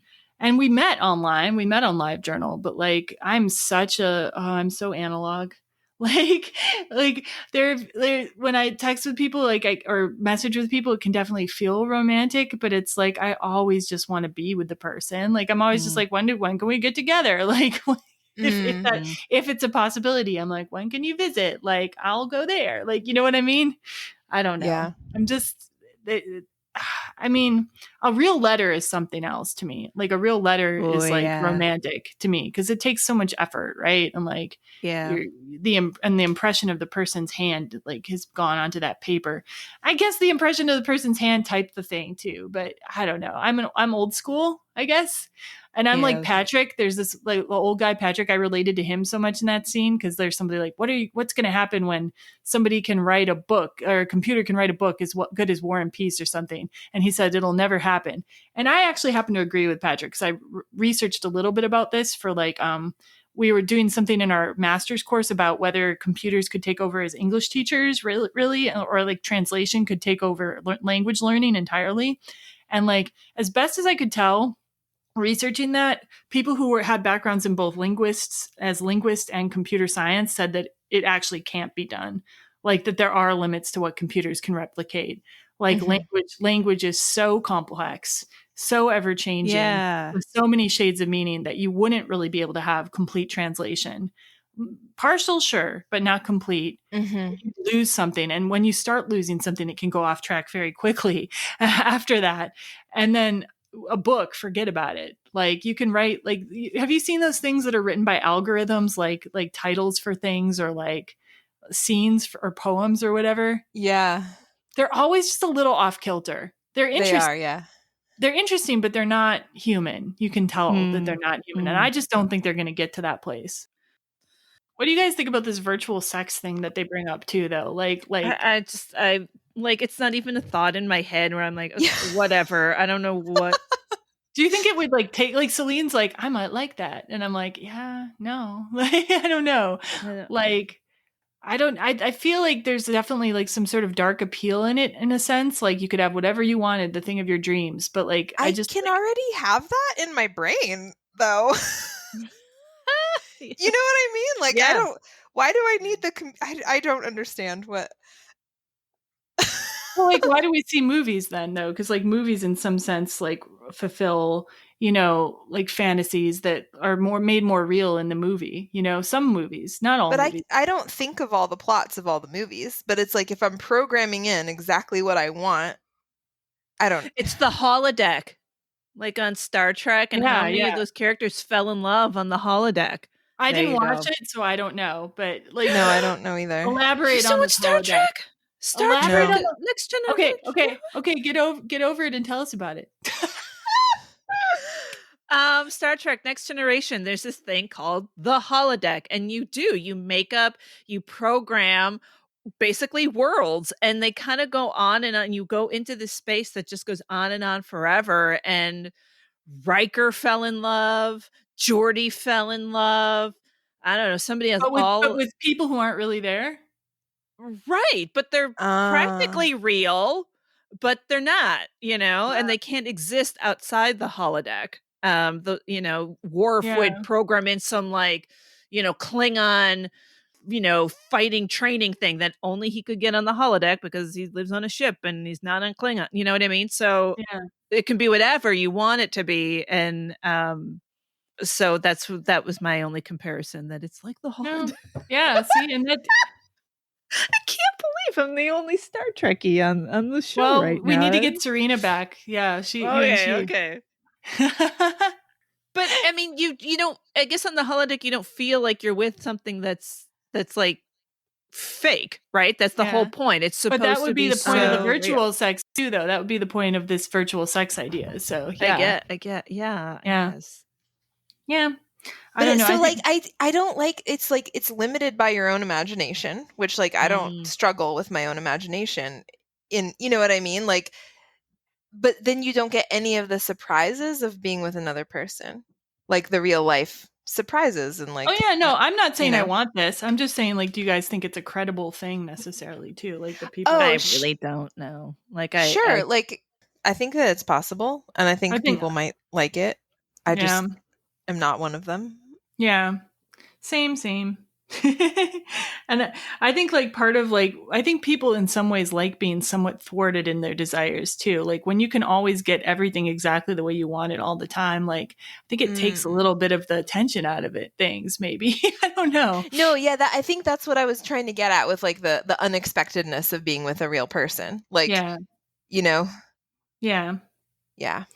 So one other thing they get to at the dinner is there's talks about differences between men and women. So there's this story that Ariadne character tells, which she purports to be from like her mother or something, about how she was a nurse and she would work with people coming out of a coma.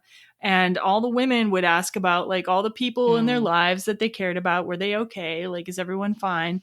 And then all the men would immediately look and check on their penis. And apparently this is a real story that Richard Linklater's mom told about her work. So if we take it from Richard Linklater's mom, this is actually a thing. And I think it's like the movies have always had a little bit about sort of this gender like differences between men and women kind of thing, like men and women war thing. So this is a callback to that in a way. Yeah, I mean, I find that believable in a sense, but then again, if I had an appendage that stuck off of my body that was that important and could easily have something happen to it, I might worry too. Well, that was my thought. Like, it's got to be weird to have a penis. I've always thought this. I used to like ask my brother all these like technical questions because I was like, I didn't really understand how like you would move through space with this thing there. Like, how do you sit? How I just did not comprehend like the technical reality of having a penis. I don't. Yeah, that doesn't make me feel bad about men. I'm glad that they check for it. I don't know. I would do it too. Yep. I can understand it. I can understand the impulse. Okay, so then let's see, there's a little bit like there's different views of love at this dinner table too. And like I feel like everybody else is so practical and you never hear what Jesse and Celine think about love, which I think is very significant. Like you get to hear everyone else's opinion. Like Anna and Achilles like talk about staying in touch long distance, but then they also just straight out say in front of each other, we don't assume we're going to be together forever. And Anna says maybe the idea of like people being together forever is out of date or something. And she tells a story about her great grandmother said that friends and work were more important. And like that just blew my mind. Like this young couple, like in the first flush of love, like just being like, yeah, we probably won't be together forever. And like, just like, that's fine. Like in front of each other. I was like, whoa. Yeah. I don't know. Does that seem strange to you too? Like to me, like I've always had this like feeling like I'm definitely going to be with this person forever. It didn't turn out to be true most times, Right. but like, but that's like a fuel that in some way that the relationship ran on. You know, like I'm thinking about my first boyfriend, my high school boyfriend, and how like there was part of me that knew you know, this relationship wouldn't stay together because like that would be really odd. Like I think people who it's very foreign to me to think about being with someone since high school. Yeah. You know, I know that people do it. I have close friends who are still with their high school sweethearts, but to me that sounds like bizarre. So I knew that relationship wasn't a great match. It was, it was just, it did not have the makings of a long-term love, but it was still hard to like admit that even to myself, even knowing it, you know what I mean? But maybe that would be healthier. Maybe that would have been healthier just to say like, hey, we're high schoolers. We're like trying stuff out and we'll get what we can out of this and then move on. Maybe that would be a good thing. Yeah, I don't think I could operate like that. That's really practical. Do you know? And like maybe, especially as a young person, like a very, I don't know, Is that a mature thought? Where isn't kind of the fun of it to be like la and I don't know, kind of be in a blissful, never ending, like, I don't know. And another thing is, I don't know if it's necessarily mature or not. Maybe it's more realistic, but like any relationship though, like if you really want it to flourish, maybe the best way is not to expect it to last forever or to end at a specific point, but just to live in the moment of the relationship and let each moment play out. And because life is always changing, so your circumstances may change. I don't know. Yeah, and as you said earlier, like anything can happen to any of us at any minute, and like as long as we're just enjoying the moment for what it is. Yeah, we've solved love, everybody. There you go. Every rom-com, people. So we'll talk about what these other people think, but we have all the answers now. No, I actually really like what Patrick says. And I don't know if it's because, as I mentioned earlier, like my husband is a lot older than me. And I had to come to terms with that before getting married, right? Like it's not something that I just don't think about. And like, maybe I've solved love intellectually, but feeling it, it's not always that easy to just stay in the moment and stay open to everything. So I had to kind of come to terms with the fact that, best case scenario, everything goes like absolutely as wonderfully as it could possibly go. Like I'm going to have a big piece of my life without him. Right. Yeah.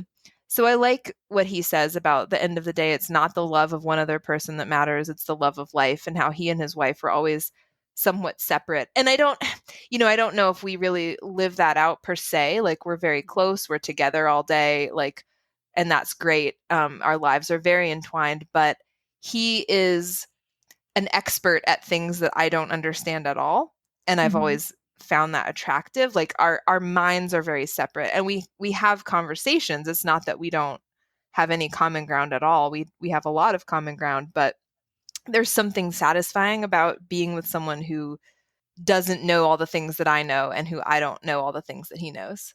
And like, I find that stimulating, even if we're not always talking about each other's, areas, I go both ways. I feel like I need people in my life who are like right there with me, like on the same wavelength. Like I have a desire for that relationship, but I also really enjoy having somebody who is like, has these mysteries that I will never uncover. Like I will never understand batteries. We have sat down before kids. We've sat down at the kitchen table, and he's tried to explain electricity to me. And like, it was a great conversation. Don't remember any of it. And I kind of like that. Yeah. So there's like, Patrick's idea is like keeping a separateness as well. And also just like loving life, which is, super important. And then Ariadne says she has low expectations for Stephanos, and she knows he won't meet her needs, any of them. I think she's partially joking. He must meet some of her needs, but like, they are definitely much more like, they're the other middle-aged couple, and they're definitely much more loose with each other and much more like, willing to have quick outbursts of anger that are quickly resolved. And they're not really what I would idealize either, though, because they both seem a little bit like unromantic in a sense. But what do you guys think about those two? Yeah, I didn't really feel anything for them. I don't know. I want to get to Natalia. Yeah. Oh yeah. Natalia's my favorite too. So after everybody's been talking about these things for a while and like kind of treating love a little bit lightly, I would even say, like more as a practical matter, Natalia just comes out with this like amazing speech. And she has lost her husband recently. And she's talking about kind of the pain of that and the little things she remembers. And really, like, this whole speech just harkens back to me to so many things from the other films, like mortality and the little things about people and everything that Celine talks about in Sunset. So I'm going to play the clip. I'm going to play quite a bit of the clip. To me, this clip is like the defining moment of the whole movie, but around which everything else revolves. Even though it's Jesse and Celine's story, I feel like this clip for me says it all. But we'll talk about whether you guys agree with me or not at the end of it. Well, when I think of Elias, what I miss the most about him is the way he used to lie down next to me at night. Sometimes his arm would stretch along my chest, and I couldn't move. I even held my breath. But I felt safe, complete. And I missed the way he was whistling, walking down the street. And every time I do something, I think of what he would say. Oh, it's cold today, wear a scarf. But lately, I've been forgetting little things. He's sort of fading, and I'm starting to forget him. And it's like losing him again. So sometimes I make myself remember every detail of his face, the exact color of his eyes, his lips, his teeth, the texture of his skin, his hair. That was all gone by the time he went. And sometimes, not always, but sometimes, I can actually see him. It's as if a cloud moves away, and there he is. I could almost touch him. But then the real world rushes in, and he vanishes again. For a while, I did this every morning, when the sun was not too bright outside. The sun somehow makes him vanish. Yes, he appears, and he disappears, like a sunrise or a sunset, or anything so ephemeral. Just like our life. We appear, and we disappear. And we are so important to some, but we are just passing through. It's passing through. Yeah, I cried a little bit when I watched that first. Oh, When I I think watched Delphi the wrote that podcast. part. I think that's my thought. It sounds so much like Celine. Yeah. But not in Yeah. this movie, not her character in this movie. Not in this movie. Yeah. Jesse actually appears more moved in the movie, and he grabs her hand and yeah. Yeah. And I want to say that for all the big talk about being practical, where they're talking to the other people and agreeing with them, I think Jesse and Celine are more like Natalia in their hearts, and they're hurt right now. But I think that their philosophy of love would fall closer to Natalia, and just not even that it's a philosophy, but it's a feeling, like a feeling of being complete together, or being safe together, or remembering all those details. It also made me think of Jesse on the train talking about his grandma in the spray of the his grandmother's the ghost. hose. Yeah. Just for a minute. That moment. Yeah. And she even says, like sunrise or sunset or anything so ephemeral. It's like she's totally calling back the movie title. So that's why I'm like, this is the shit right here. You can talk all your big crap about we do our relationship like this, and we know we're going to end. And then there's this reality of this woman who just loved her husband so much and now is missing him, and now he's gone. Yeah. That emotional reality. And even the compromise of she can't even breathe because his arm is on her, but she's just she's just accepting it because they're there together. Yeah. I'm a bit of a Natalia probably. Yeah. And it made me think about if Leigh dies before me, how I would probably feel, and how I'd be trying to remember him and stuff. And I'm it made me a little, yeah. Well, I remember early on when, our marriage, we were standing on a hot subway platform and talking about dying, I guess. And it was who would you want to die first, you or me? And I said, you, because I wouldn't want you to be sad, if I died first. I don't know, these things that you think about and say, and it's oh, you want me to kick the bucket for? Greg jokes that on his tombstone, I would write the word finally.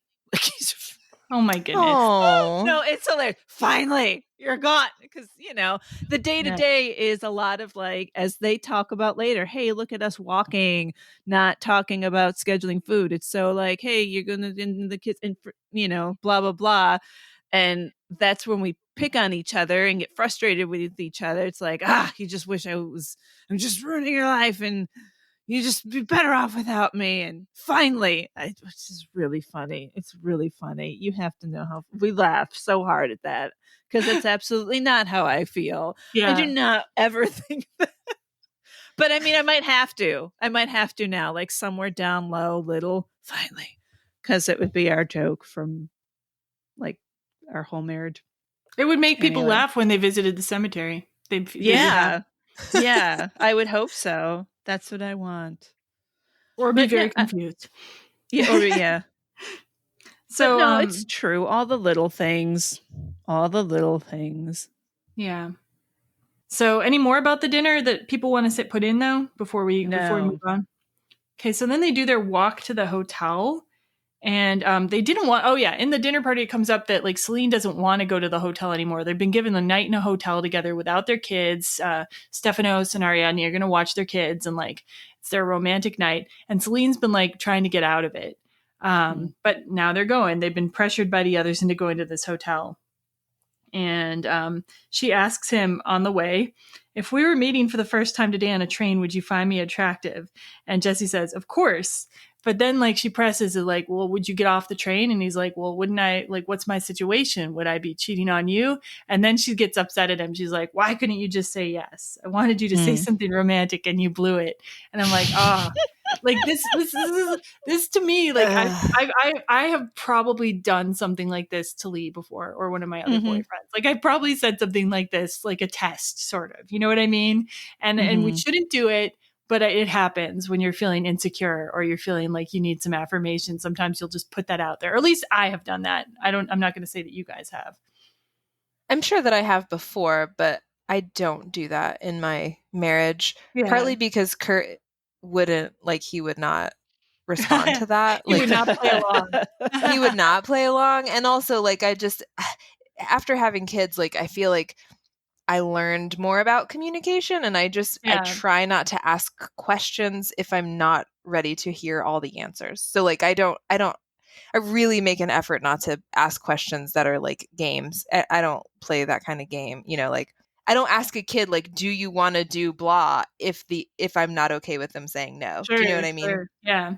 So this is just more of me getting like super annoyed with Celine. Although I love this walk. Like I think that their chemistry is like so strong still, and they still like each other, even though she's like at this point just irritating me with everything she says. Like after the dinner party and then to the testing questions, I'm just like, I could not have a conversation with this woman. I would just like rip my hair out. I see. I totally like when she's the next thing she says though. She says like, you wouldn't get off the train with me because I'm just, she quote, a fat assed middle-aged mom losing her hair. And I'm like, my heart breaks for her because I'm like, that's how she feels about herself. And when you've been, especially I think when you've been really beautiful in your youth and you come to like middle age and you start losing some of those traits and you start getting treated like non-beautiful women get treated. Because there's a difference. There's definitely a difference.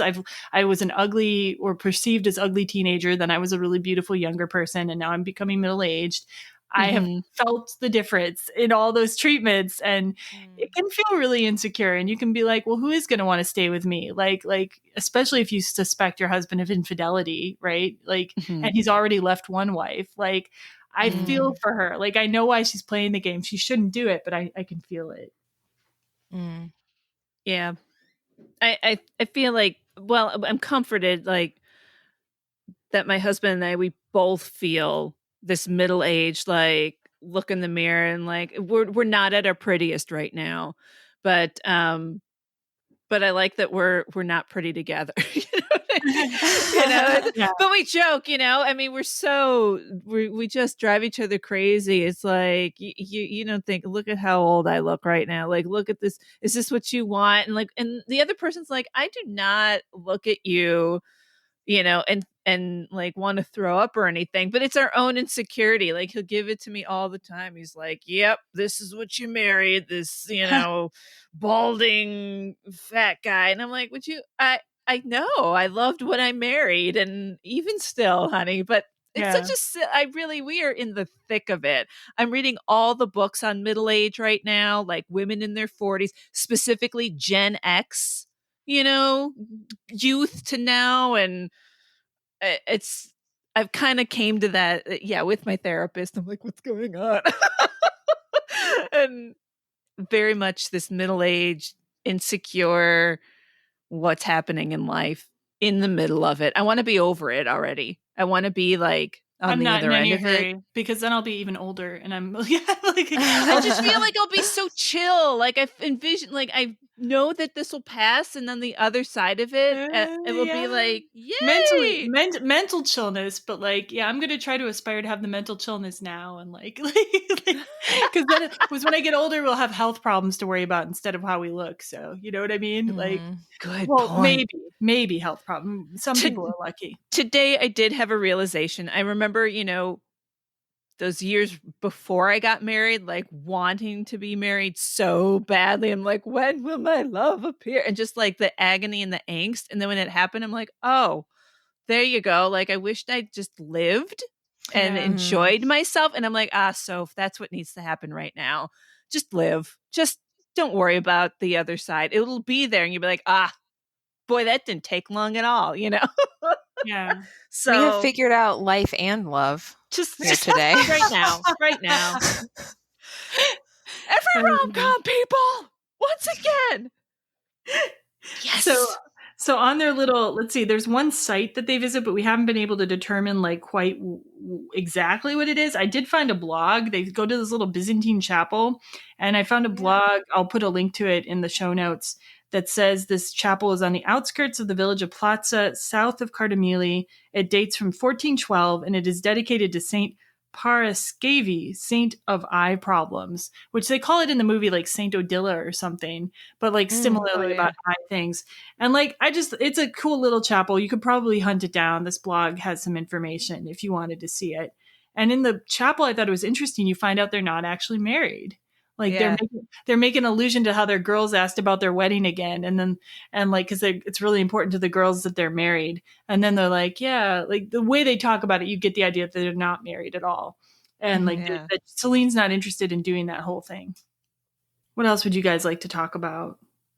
I like this walk as well. I do think that they're sweet and fun, and they like bump into each other and they hold hands a little bit, and they have close body language. Like Jesse, Ethan Hawke and Julie Delpy talked about that on the commentary, how they had to have like cultivate really informal, but like close and intimate body language, like occasionally grabbing her butt or something, or her breast. Right. Yeah. And I didn't even notice it, but it's totally there. Oh, I noticed it. I feel like, I don't feel like you see that all the time. Like maybe because he's too much, such a horny teenage American boy or whatever, but like I just feel like their chemistry is so palpable and so special. Yeah. And they have laughs.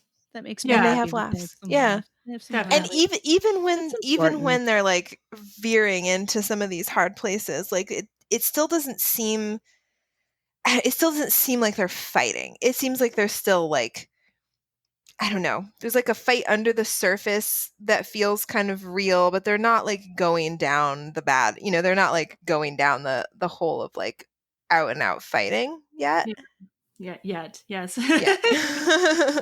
So another thing that's important, I think, is Celine asks another kind of tricky question. She says, "What about me would you like to change?" And Jesse calls it a can't win question, and it completely. They talk about the same question in Before Sunrise, and Jesse tells Celine that a girlfriend once asked him that, and he answered it, and then she broke up with him. So I was like, but he eventually answers, "If I could change one thing about you, it would be for you to stop trying to change me." And I thought that was good. I thought that was like, I think it's actually inevitable that partners will change each other a little bit, but you can't always be pushing at someone else to change. You have to accept certain things about their basic nature, I think. Yeah. And I think that that's like a brilliant diplomatic answer. Yeah. Then they arrive eventually on this walk at the town. I think it's called Pylos. Does that sound right to you, Sophia? Sounds right. And they're walking towards like what appears to be a seaside restaurant, but you said it's actually a dock, like a Yeah. jet. Yeah, somewhere in my research it's a dock, and they made it up to look like a restaurant, which I like. I think that's kind of fun. And then they watch the sunset. I have a clip of this, but I don't think it's really necessary to play it actually. But they sit and they're watching the sunset together. And Celine says like, still there, still there, still there. And eventually she says, gone. And when I was rewatching the scene, I noticed that Jesse's like smiling when she's saying still there. And when she says gone and the sunset disappears, they both start to look sad. Like, yeah, like he gets this really worried face. Like, I'm like, whoa, foreshadowing, foreboding. And, you know, Before Sunset was the title of the last movie. And now we're seeing After Sunset. I gotta feel like they saved the afters just on a subconscious level in case they make 3 more movies. Well, it's coming up. 2022 would be 9 years from this one. They've not said anything immediate about making new ones, but I don't think I would not be shocked if they made more, though. I wouldn't be. But yeah, sure. I mean, there's just so much more to say. Life every 10 years, you know, looks different, and it'll be interesting to see. Yeah, the kids will be bigger. Yeah. Ooh, empty nest altogether. Oh, I'm ready. Make it. So yeah, that scene was I thought that scene was cool though, where the sun goes down. I think, and a sunset, like I put in the notes, you can interpret a sunset a lot of different ways. Like symbolically, it could be romance, like, cause it's romantic to look at a sunset. It can be interpreted as an ending. It can be interpreted as death, mortality. Like there's so many like shades you can put on that experience. And, yeah, I liked it. I thought it was a really cool scene. And then they get to the hotel. Sophia, do you want to introduce where the hotel is in case our listeners want to go and have a major fight in a Greek resort town? Holy smokes. Yeah, it's the Westin Resort Costa Navarino. And it is way swanky. I looked it up. We've got the link, and there's a golf course. So a king bed with a garden view is $365 per night. A family suite with a king bed, and then they do the rollaway beds with just a garden view, is $578 a night.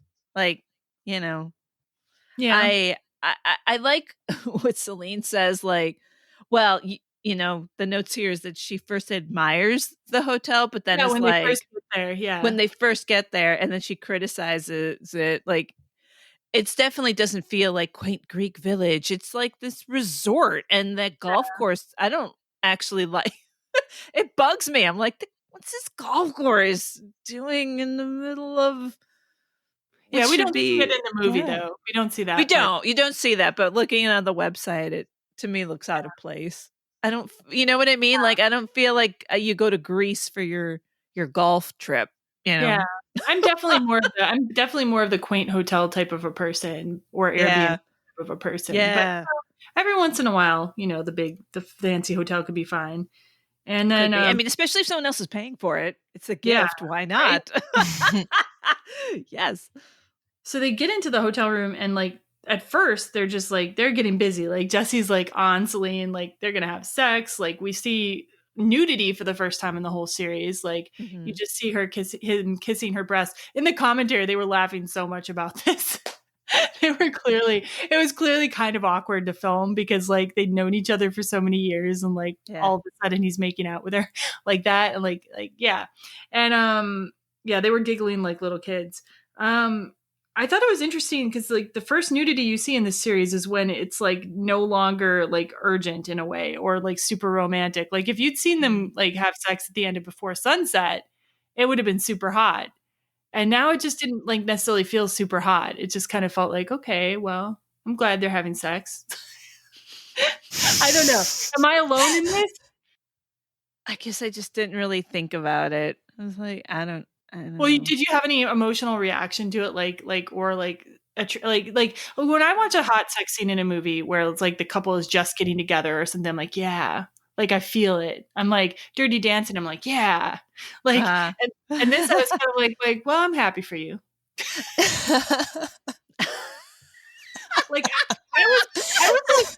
I was like more turned on in Before Sunset watching them not have sex, right? Like I was just like, oh my God, they're so gonna fuck. I was just like sitting there like these two people are so into each other. Oh my God, that's gonna be so hot. Like in my imagination. And this movie, I'm like, well, I'm happy for you.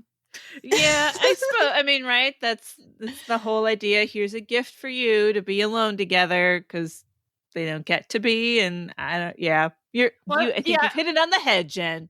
Perfect. Yeah, I'm just saying, like the sex scene didn't feel like a hot sex scene. It just felt kind of like, yeah, like it's probably nice, right? Like it's like the way that like passion can kind of change over time. Sometimes, maybe there are some people who've been married for 20 years or 10 years who are just like still just like 100% as passionate as it was at first. But I don't know if I've met them.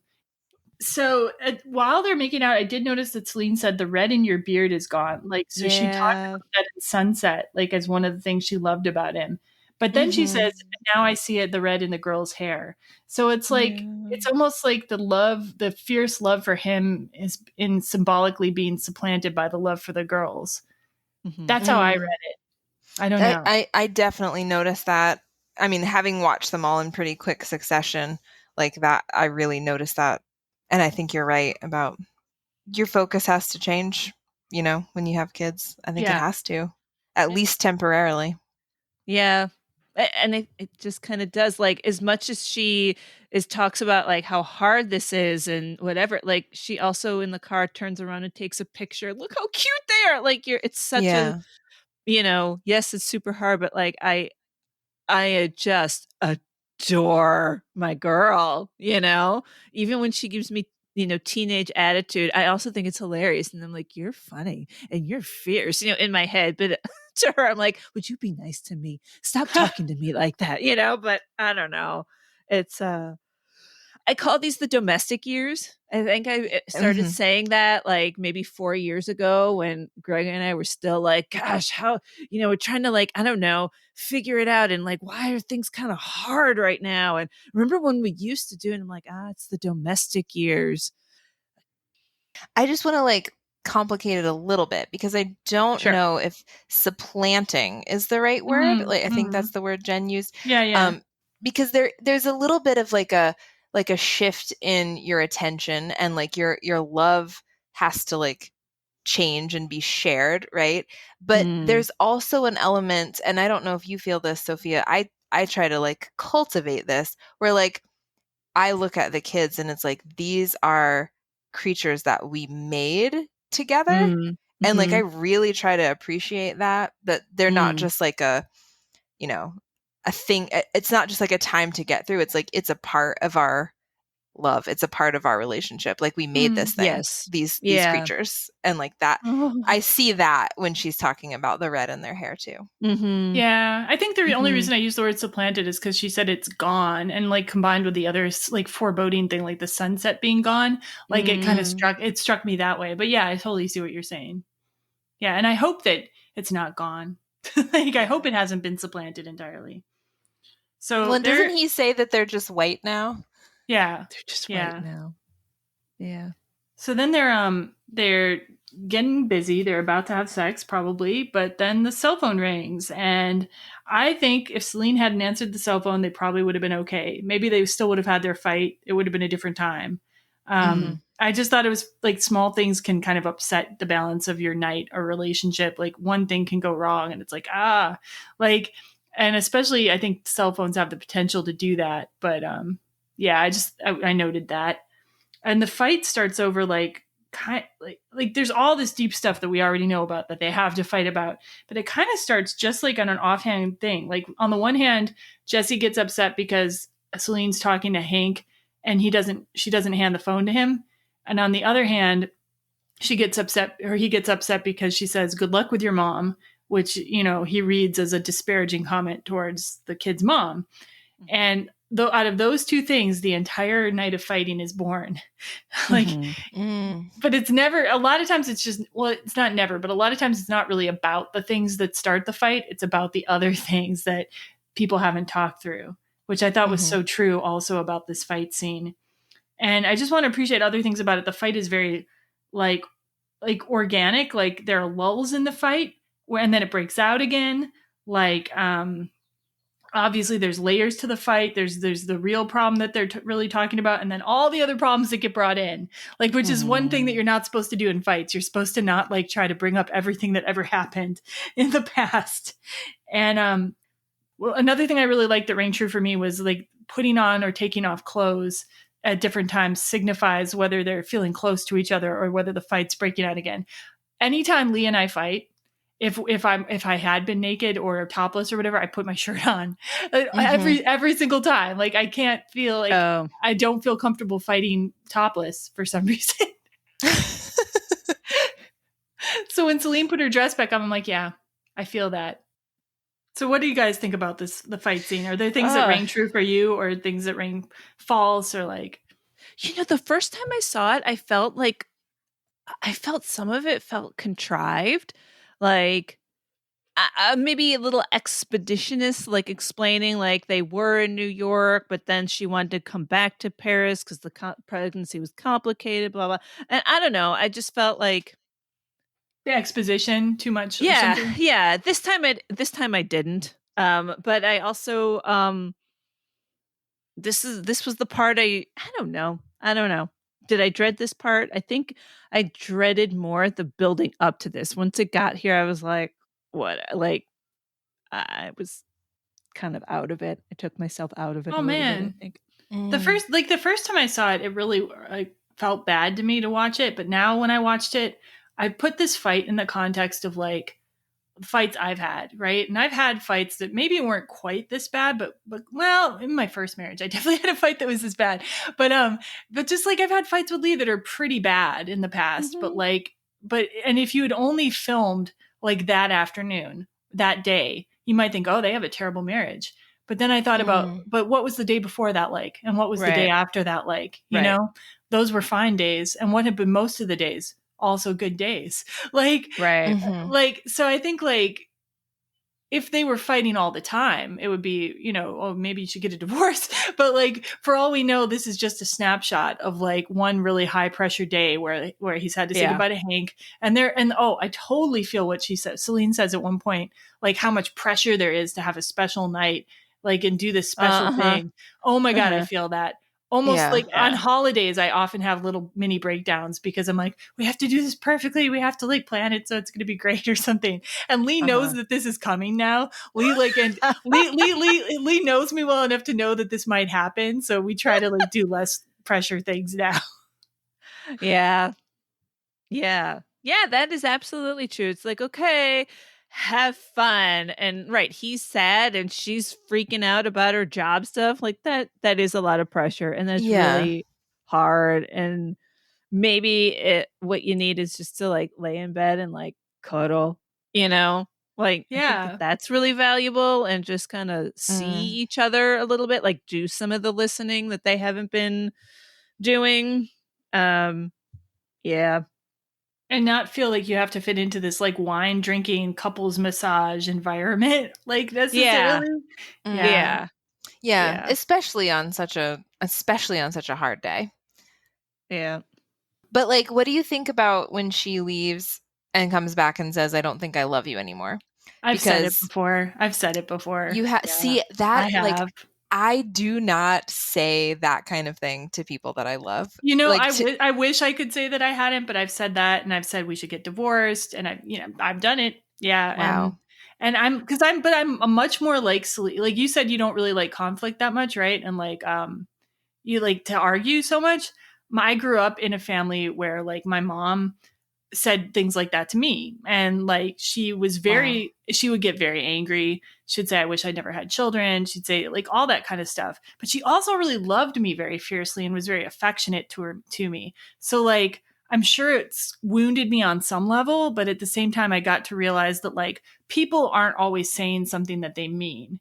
You know, Yeah. people, when people are angry, they will sometimes say things that are out of line. And I try not to do that with Leigh because he's much more like conflict. He doesn't like conflict. And I think he takes it much harder. But like at certain emotional extremes, yeah, I've said terrible things. And Wow. I'm more conscious of it now than I was like, 10 years ago. But like, yeah. I think the last time we had a fight that was like truly epic was probably when we were in Paris too. And I remember the trip to Paris is like totally great. Like I don't even remember the fight. Like Leigh tells me this too. Like you never remember these fights. And I'm like, yeah, I don't. Like I just remember we had a great time.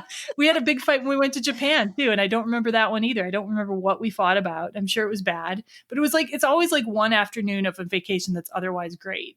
Like, and it's a lot of times under these high pressure situations.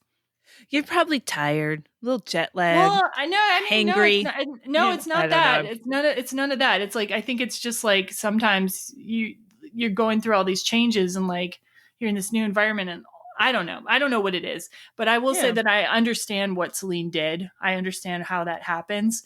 Like I think like I needed the tools of the nonviolent communication and the CBT to get over some of those things.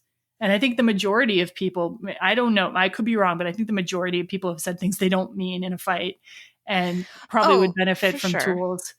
It's not to say that I don't ever say things that I don't mean. And I am certainly like mean on purpose sometimes. I guess I feel like they're like the lines of like I've only said I don't love you if I mean it. And I've only said let's get divorced if I really wanted to. Yeah. I've said, like I don't like you right now, or I don't like us right now. I've said I don't like this family right now. But early on when Greg and I would fight and when we would want to kind of reconcile, it's like, are you, I want to be friends with you, and that really meant a lot to us. Like, I still want to be friends with you. Like I think once we realize, that we genuinely like each other, and I care about you. And if we can't be friends, then I don't want to be people who just are like, I don't know. I don't know what that is, but somehow that flips a light switch for us if we're still friends. Or do you still want to be my friend? Do you still want to be my friend? Yeah, I still want to be your friend. I wonder how much of it is like because of the partner that you're fighting with, because I think part of the reason that I have hard lines about that kind of stuff is because like Kurt would not he would never ever say that kind of thing to me. Like even though I don't say those Leigh things. would never say that thing to me either. Leigh has never said anything like that to me. Yeah. Okay. So maybe, but I think I've learned better fighting skills from Kurt because he just like does not lose his temper and he does not say things he doesn't mean. Okay, but at the same time though, like I don't think Leigh has better fighting skills than me. I just think he avoids having fights. Like and like maybe Kurt has better fighting skills, but for Leigh it's like he just doesn't want to have conflict. And he grew up in a house which was conflict avoidant, and I grew up in a house which was like, let's just say all this crazy shit and then we'll hug each other and it'll be better. So those are two opposite like camps that we come from, and we've had to try to negotiate a place in the middle where we can have conflict. But it doesn't necessarily go nuclear. Yeah. I don't know. And Jesse and Celine seem like they're both almost in a game to me. Like they like the way they are fighting feels like they both are sending barbs at each other. They're both like kind of mocking each other at different times. They both go places that maybe you shouldn't go. Like Jesse is like Celine is not the only one out of line here. Like Jesse's like doing that thing where he like does the semantics when she's having a serious feeling. He does the thing like he's playing a tiny violin when she's talking about pretty legitimate grievances about how women are treated in society. Or like her problems with like taking care of the kids and the housework. Like, so I don't think this is all on Celine either. Like, what's interesting? No. Richard Linklater said that they had deliberately tried to write this so that you wouldn't side with one or the other, but most people still end up siding with one or the other of them. Like, or generally, or more generally sympathizing with one or the other of them. Like, so who do you sympathize with? I do. I'm more both of them, actually. I do feel like I'm the audience that Linklater was looking for. Cause like, I see them both doing shitty things to each other. I see both of their points of view about how they want to live their life. I think if I came down, I think they should stay in Paris, because I think when she breaks down like how much they'd actually see Hank, it would be almost nothing. And like, you know, I feel like it's unfair to ask her to like give up a career where she can only do in one place while he can do his career anywhere. So I guess like in that sense, I would side with Celine in what her desire for their life together. But I totally sympathize with Jesse in other ways. Like I do. Yeah. I don't know. Do you guys have one that you sympathize more with, or things that you see about each of their case or styles? What do you think, Sophia? I think I'm with Jen on it. Like I can see where they're both being assholes and where they're both like have legit concerns. And I feel badly for them in this spot that they're in right now. But they got some choices to make. Which I'm so frustrated with how they talked about the move to Chicago thing, because they totally could have just talked about that so much better. You know, like it just I couldn't help but think about which one of them I would rather fight with, you know? And I just totally would rather fight with Jesse. But I mean, I hear you. Like, they're both doing bad things, like, in this fight. Neither of them are communicating well. They're both making all kinds of mistakes. But yeah, I would rather fight with neither of them. I would rather I would rather be with each of them and then try to use my best skills with them. Yes. Okay. That's a better choice. Because I think that this conversation is like, these conversations can be had, right? Like when I say that I don't like conflict, it's not that I just like won't talk about the things that bother me. Yeah. I just think there's better ways to do them than like screaming that you don't love someone. Okay. You know what I mean? Like, so just like some of the things they fight about obviously the central thing about whether they're going to move to Chicago, but that turns into like a whole thing about like Celine talking about how women end up wanting to be the nurturer, and like they can't help but want to like do what Jesse wants and move to Chicago and be with Henry. It makes her feel so bad. Totally identified with that. I think women are totally socialized to like try to put their needs second. And then also, like she says that her fear is that every man wants to turn her into a submissive housewife. And I haven't had that particular fear, like, but I can, like, when I first got married to my first husband, there was definitely this moment where I felt like I had to be all these different things. Like I had to start acting a certain way, like more like a housewife, more like a good wife. And there's a lot of societal baggage gets put on women in that role. And Celine's talking about all this stuff, and I really feel that that's a point where Jesse was dismissive of her a little bit. Yeah. It's a tough one, because like there is, like, in my opinion, I think there's a little bit of like having to surrender to how things change when you have kids in a family. Like, and fighting it doesn't really solve the problem. Like it's more of a matter of like not fighting the fact that your life has changed now, and you know, suddenly you have all these people that you have to like I think about, like, this is a source of conflict in my marriage, right? Is like that I'm thinking about everybody's life all the time. And like sometimes I feel like Kurt can just like pick up and do whatever he wants, and does not carry everyone else's life and schedule in his mind in the way that I do. And that is pretty frustrating, but like the problem isn't him, right? Like the problem isn't me. It's like that just means that I just have to know what my needs are, and I just have to like make sure that I have to agitate for them, right? But I think there can be like a certain responsibility that guys can take on more too, though, where they are being more proactive about, you know, thinking about those things too. Like, as Celine's like, what's the name of their pediatrician? Like, it's good if a guy knows these things. It's good if a guy like takes proactive steps to do that. I think our society doesn't necessarily reward that or encourage that, but yeah. I just want to then give props to my husband, who has taken our daughter and her friend to the park this whole time. Yay. And the girls are being so sweet. They want to jump on the trampolines 2 stories up, but you can hear it. So they're waiting patiently for me and my fun pursuit of this podcast. So there you go. Yeah, They same come here. through. Kurt is outside through. with the kids, feeding them lunch, you know. Yep. He's a great dad. I don't need him to know the name of the kid's pediatrician. You know what But- I don't need him but to have Celine that in his does. mind. But Celine has different needs, and like I'm kind of Yeah. willing to like believe that there's things Jesse has dropped the ball on. Like I am. Like Sure. I can Okay. see him being a guy who might drop the ball on some things. Like I can see that if Jesse is as well. But like if you have agreements and you know Greg pays all the bills. He deals with all the money. If I'm the one that's got to call for doctors and dentists appointment, that's fine. Do you know what I'm saying? Like he handles Totally. that stress, I handle other stress. So there's a division of, I think we're good about that division of labor and time and giving each other space, that kind of thing. Family coming together and do what you got to do on your own as well. The society piece, like that pressure is much harder for me to negotiate than like Kurt himself. You know what I mean? Yeah. And like, yeah. Yeah. Like sometimes I'll just be like, well, I'm just a failure at life because I didn't do as much laundry today. It's like, just come on, get over it. Think of all the things that you did do that are important to you.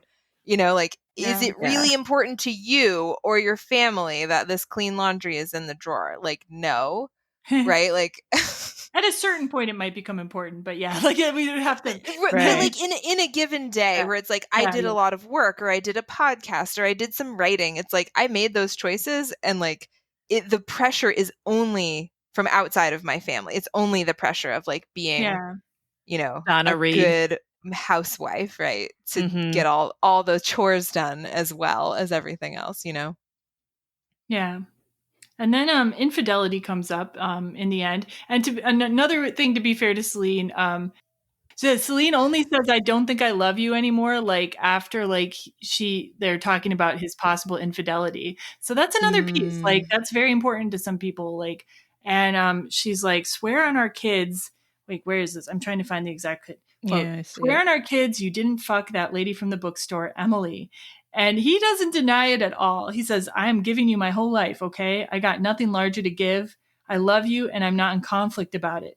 I don't want to live a boring life where two people own each other. So he pretty much fucked the girl from the bookstore, I'm pretty sure. But like, did that's she basically blow saying, that one guy at the conference, though? Well, no, I don't. The conference thing, I don't think she did. Like, that's mentioned earlier in the movie. I don't think she did anything to any guy at a conference. It's in this fight. But, no, in this fight, it's the boyfriend. There's an ex-boyfriend. An ex-boyfriend. There were two potential blowjobs. But one of them was like for a socialist world leader, and I don't think that happened. Right. And then this one is like some ex-boyfriend, and she doesn't deny that either.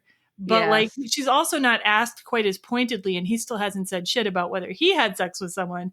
And to me, like, I think the thing that bothers her about this girl is not so much that he had sex with this girl, it's that she seems like one of those bimbo types, that she was talking about, like, you write books, like one of those admiring fan type people. Because like that would totally make a difference to me. Like seriously, like if I'm with a guy, and even if we have an agreement, you can sleep with whoever, like, right? Like, I would still be more bothered if they slept with someone that I considered to be like kind of like lame and like, oh, you like this girl because she's like dumb or like worships you or something. I'd be like, come on. That for me, that was just like, do you not have any taste? Like, basically. But I think Celine would be. I feel like Celine would be like that. I feel like Celine would be like, "Come on, seriously?" Like I don't know. Like maybe not, but so we're all pretty much in agreement though that he definitely slept with this girl. I mean, probably, but I can also see like this. If it's so ridiculous, I wouldn't want to answer. Like, really, I would get. I don't know. Who knows how many times it's come up? If you answer that kind of like serious question, like I swear on the girls, then like is she even gonna believe him? Like I don't know. I would just say no, I didn't. If I didn't sleep with this person, I'd be like, no, I didn't. Like, maybe he's already said that like 25 times. And I would say it the 26th time. I don't know. I would say like I don't see. I mean, I'm not. Probably he did. Like I'm not. I don't know. I don't think I actually believe that, but Yeah. I think it's interesting the callback when he's talking about I don't want to live a boring life where two people own each other, like the callback to that other couple who was talking about colonizing each other. Oh yeah, but I don't necessarily think they've been faithful to each other either. That other middle-aged couple. Oh, Yeah. I didn't really think about it. I feel like Stephanos has probably cheated on Ariadne, or like maybe they have an agreement. I don't fucking know, but yeah. But I do. That is kind of a callback, though. Colonize each other, own each other. Yeah. Like, I mean, I think that's a common thing, though, for people who are polyamorous, though, to just be like the fidelity is not important necessarily. Commitment is what is important, and that's kind of what Jesse's expressing. He's like, look, like he doesn't say I wasn't faithful, but he's like kind of being like, I may not be faithful, but I am 100% committed to you. Like he's trying to reassert his commitment and like the importance of that. And I think he needs to deal with the other piece. You can't I don't think he needs to answer her. It doesn't seem like they have an agreement so much as a look the other way, which is not the same thing. When I was younger, I used to think that like infidelity would be just like a deal breaker, like period, the end. And I don't feel that way anymore. Yeah. Like not that it has happened. I feel pretty confident that it hasn't, and I don't really think that it will, but like it's not like the absolute that it used to be, probably because like there's other things to value, right? The commitment piece, the everything that's been built. You know, it seems like a much smaller thing to throw away a whole relationship based on than it used to me. Yeah, to me, it's like one part of a relationship, like, and one part of a vow to somebody, but there's so many other parts of the vow that, like, you know, better or worse, sickness and health, rich or poor, like taking care of each other, being there every day, like that kind of thing. Yeah. Yeah. Anyway. But like, for a lot of people, it's still a deal breaker, though, and jealousy is very painful. And Celine says she's not jealous, which is another reason I think it's just because of what kind of girl it is. Anyway, but maybe she is jealous. That makes sense. Celine doesn't always say what she means either, so we can't always count on her that way. So we've already kind of talked about what you would consider, like, that this is a bad fight, or what you would consider too far in a fight. Any more to say about that from anyone? Like, I really appreciate your perspective, like that it's, you know, you've had fights where it's just one bad day and everything around it would be, you know, would really change the nature of that fight and its importance. And like, this is just like, this is the movie, so it feels really big, but maybe ultimately it's not, you know. And what's interesting is they almost thought of ending the movie just where one of them walks out and leaves the other one alone. So potentially this movie could have ended with Celine walking out the door like she does, and Jesse sitting there at the table looking at the teacup with the sad music. Like, that was a potential ending. But they thought it was too black and white. They thought it made it just sound definite that they weren't going to be together or something. And so they instead had the other film, the scene, which we're going to get to now, which Jesse goes to find Celine out on the same jetty, the same dock where they'd watched the sunset. And this is, Jesse decides to basically surrender in a sense and like approach her with humor and approach her with, like, you know, an overture of seduction. He goes up to her, pretends at first that he's a stranger picking her up, but then that's not working. So then he says they've met before, and he's come from the future with a time machine and a letter from her like 82-year-old self. And it's like, they've done this kind of thing before where they do like a little acting gig, like thing to get closer to each other, like the telephone game in Sunrise. Like, it's another like gimmick sort of essentially. Yeah. Jesse says, I've already lived through this night. I'm here to save you from being blinded by all the little bullshit of life. And she says it's not bullshit. And so she's not going to be won over by this right away. But yeah, I like that they added the scene. I would have hated if they ended it like with her just walking out. Yeah, that would have been completely different, because I think that this scene, you know, plus their walk gives me the hope for them. Like, their problems are not small. You know, they're going to have to do a lot of work, but like, this scene makes me think that they can. Yeah. Yeah. And if they had just ended it on one of them leaving, that would have definitely felt, you know, more hopeless to me. Yeah. So he's reading her this like fake letter from her older self, and like, it's not particularly working, and she's still not being like seduced by it. But I'm going to play a little clip of just like how the movie ends, and then we can discuss that if that's okay. Okay, Jesse, can you stop this stupid game? We're not in one of your stories, okay? Did you hear what I said to you back in the room? Did you hear me? Yes, I heard you. Now, whether you don't love me anymore, I figured you didn't mean it, but if you did, then, oh, fuck it. And you know something? You're just like the little girls and everybody else. You want to live inside some fairy tale, all right? I'm just trying to make things better here. All right, I tell you that I love you unconditionally. I tell you that you're beautiful. I tell you that your ass looks great when you're 80. I'm trying to make you laugh. Okay. All right, I put up with plenty of your shit. And if you think I'm just some dog who's going to keep coming back, then you're wrong. But if you want true love, then this is it. This is real life. It's not perfect, but it's real. And if you can't see it, then you're blind. All right, I give up.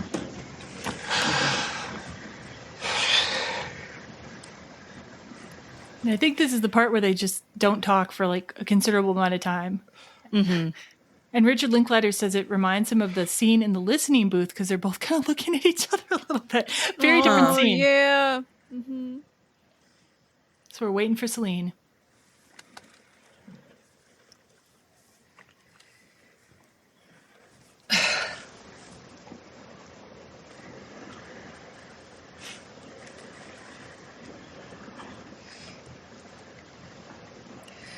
So what about this time machine? What do you mean? How does it work? Well, it's complicated. Am I gonna have to get naked to operate it? I mean... Yeah, that's actually, it's been a real issue, you know? I mean, closed cysts, they don't travel well through the whole space-time continuum.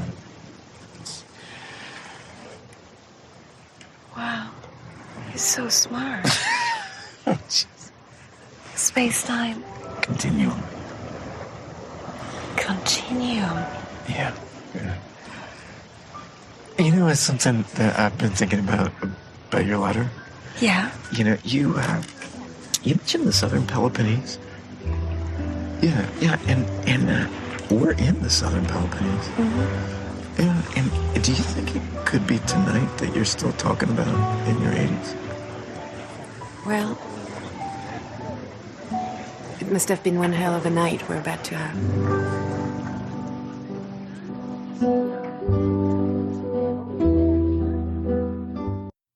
All right. That's the end. We keep playing the end of the movie in these shows. So that's the end of the movie. I mean, I'm glad that they ended it this way. Even the music feels like there's some hope. Yeah, that they're more not hopeful. done. Yeah. You know. I like how in the commentary Julie Delpy said she lets him win a little bit so she can win the big fight. So she's doing the bimbo voice and like giving in and just deciding to like go back to the room and have sex, presumably. But she knows she's going to get what she wants in the end. I think this ending gives me hope that they can work stuff out, right? Mm-hmm. Like, I think that they have a lot that's good, you know? Yeah. Even if they have these problems that are big. And you guys agree, like with Jesse, this is, if you want true love, then this is it? I mean, I guess so. It's not perfect.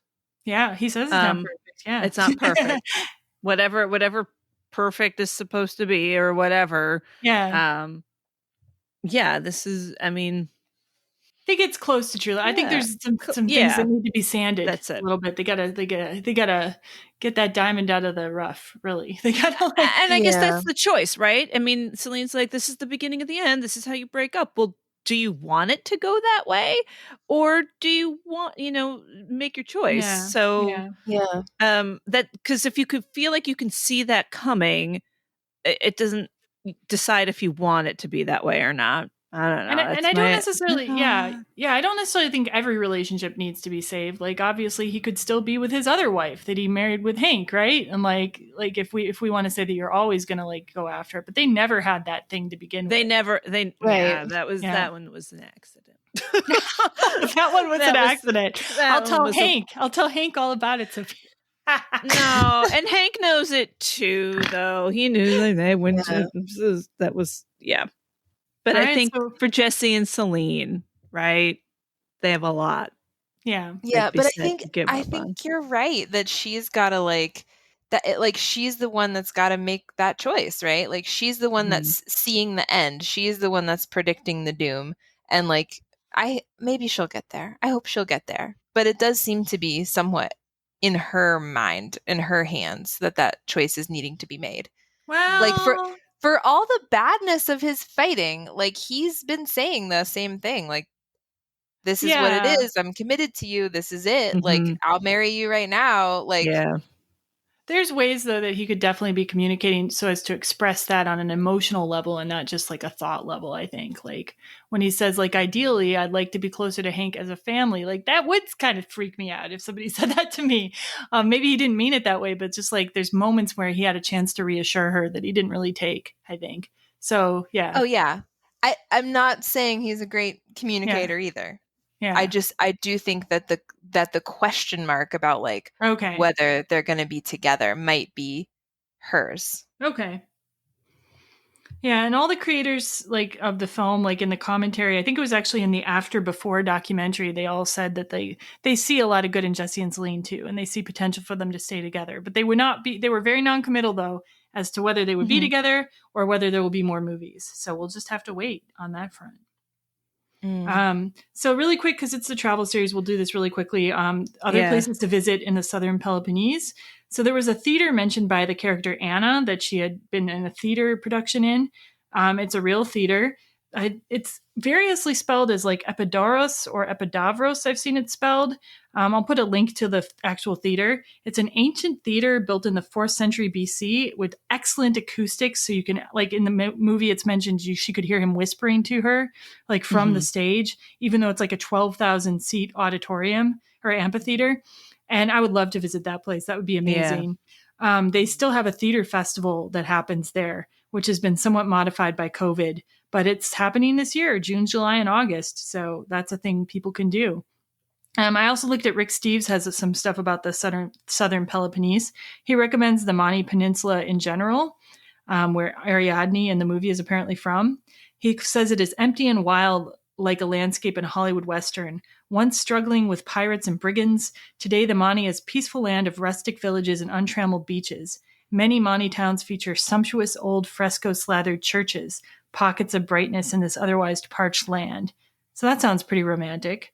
And he also recommends this medieval town, which I cannot pronounce well, Monemvasia. I'm doing my best here. It's a medieval town. I'm guessing. It's a medieval town built onto a rock island, and it's now a peninsula which is connected to the mainland. And it looks really cool. Like there's a museum you can visit it, beaches, restaurants, a fortress, a cave, all kinds of cool stuff. And yeah, and Sophia, you said that Julie Delpy apparently was not thrilled to film in Greece. Yeah, some of the commentary in the DVD, she's, I guess, was there for another thing, and it was not so great in Athens. And she remembers she was like, "Oh God, it's going to be so hot." But despite all that, she fell in love with it during filming, and I thought that was kind of funny and wonderful that she wound up loving it. I have one more really quick question about the movie, and then we'll move on to double feature recommendations, okay? So just like, if there were to be another movie or series, what would you envision that being about? Well, I was talking to Chris about this movie the other day, and we were talking about how like there's the couple arguing on the train in the first movie, and this is like the Jesse and Celine arguing movie, right? Yeah. Like they're that middle-aged couple. But he pointed out that there's also the couple in Sunset who are like having the dinner party and like hosting, right? Like Julie Delpy's parents. And so his idea was that like that phase of their life would be the next movie where they've worked it out, they're together, they're like hosting the party, and that version of middle-aged love. Sophie, any ideas for you, Sophia? I mean, I guess my mind through the whole series is that, yes, of course they get together. Yes, of course they get together. And so, I mean, my hope is that they have stayed together. What that looks like, I'm not sure. I haven't thought that far because I just have no idea what they would do. I like to envision another travel movie, and they're traveling maybe somewhere else in Europe, but one of them I think Jesse is dealing with like a terminal illness or potentially terminal illness. Like maybe because like there needs to be an open-ended thing to it. Like maybe it's something that could kill him, but maybe he'll survive. But they're taking this trip together, like just in case. That I think that would be interesting because you'd be dealing with mortality and sickness and like different problems like There you go. they haven't dealt with before. Wow, that has a lot of like heartbreaking potential. Yep. Rip my heart out. But he might live. I'm already sad. I know. But he might live. We don't know. So you could do 3 of them too. In the first one, he could be like sick, but he may or may not live from this cancer or whatever. They're on the trip. And then there's another one, maybe dealing with their children in some way, and he survived. But then there's a third one where he's died from the cancer that he originally survived, and Celine's at a funeral or something. Oh my God. Okay, sorry. Jeez. I don't want to watch these. I don't, because it's too much like life right now. When I first saw the first 2, it was like potential and glory, and that's why I think I still love them, because it was that time. Now I'm like that's the daily life, and I'm not going to the movies for my daily life. I'm going to get out of. Fair enough. I'd watch them. I'd write them if I could. If I were a part of their little group. Yeah. Anyway, and I just wanted to give a shout out to the Criterion collection, which I watched all the movies on them. It was a great addition. You can get all 3 movies together in a set, and the movies look great. They sound great. There's a lot of interviews and documentaries and commentaries. There's only commentary for Before Midnight, but there's a lot of documentaries and interviews for the others. And like, there's so much on these discs, on these Blu-rays, that I've not even watched all of it yet. So definitely recommend, especially the little documentary After Before is available on Before Midnight and by one of the actors in the film. And Rachel, I can't remember her whole name right now, so I won't go into there. But yeah, definitely worth it. Okay. And I guess we'll get into our double feature recommendations. So my first recommendation is called Lolo. It is a romantic comedy directed by Julie Delpy and starring Julie Delpy, and it's really fucking funny. And it's it's French language movie, and I loved it. It was very light and fun, but like, I'm recommending it as a double feature, partly because Julie Delpy created it, but also partly because it deals with a woman in middle age and middle age. My second double feature recommendation is The Countess, which is nothing like this movie, to be honest, except that, again, Julie Delpy directed it and acted in it. And it's about the historical figure Elizabeth Bathory, who was rumored to have bathed in the blood of virgins to keep herself young. And I guess the reason, again, though, this is, again, another middle-aged a woman and dealing with the insecurities of growing older and like looking like less beautiful as she perceives it, and just dealing with like the way men treat women in society. So I think Delpy's work is great. People should just watch all of her stuff. And then Roberto Rossellini's Journey to Italy is apparently a reference in the film. I have not seen the film, so I can't recommend it to you in terms of like, oh, this is a great movie, but like, apparently it is one of the references for the film. And now I'm really curious to see it. It's about a couple having a severe breakdown of their relationship on a vacation. So I went mostly with like Greek themes, like films that have Greece in them. Mamma Mia, I've only seen the first one. I've not seen the second one, but that has some locations in Greece. Sisterhood of the Traveling Pants, they film on Santorini. It's beautiful. Captain Corelli's Mandolin films on an island. And to truth be told, I really only love the first 20 minutes of that film. I haven't seen it, so I don't know why that would be. But it's before the war comes. After that, it's all like sadness and war, and I don't know. Sophia doesn't want your war. Yeah. No, but in the beginning, like there's a scene, then there's a celebration, and they're doing some Greek dancing, and I'm like, I love that. Dude, I will watch the first half of Titanic, and I'll stop it when they hit the iceberg. I'm not kidding. There you go. See, that's what I'm talking about. And then just in that vein of like what happens after Happily Ever After, watch Into the Woods for that kind of idea. Now that we know they've gotten together, what happens after? So I went with like a dysfunctional relationship breakdown of relationship theme here. The Squid and the Whale, if you want to see like, it's not a rom-com at all, but if you want to see like a real breakdown of a marriage and a divorce and the impact on kids, that's a real one. It's another one that like captures like some really painful realities on film, I think. And then I've been hesitant to like recommend this one, but Annie Hall has come to mind with all three of these movies. Just I guess because it's like a lot of talking about relationships or something. But this time I decided to just go for it. So Man, go for it. I recommend because Woody Allen, because I recommended Midnight in Paris last time, so like whatever. Like, yeah, people don't have to watch the movies you recommend. It's true.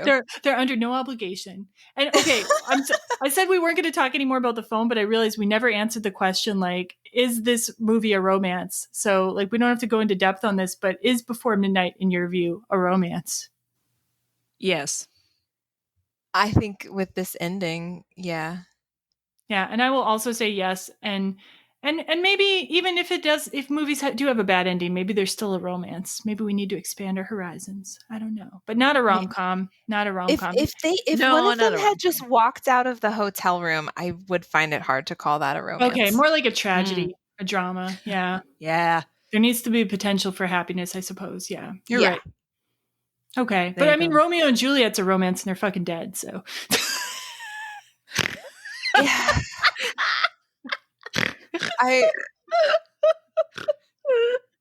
Is it though? I don't know if I agree with that category.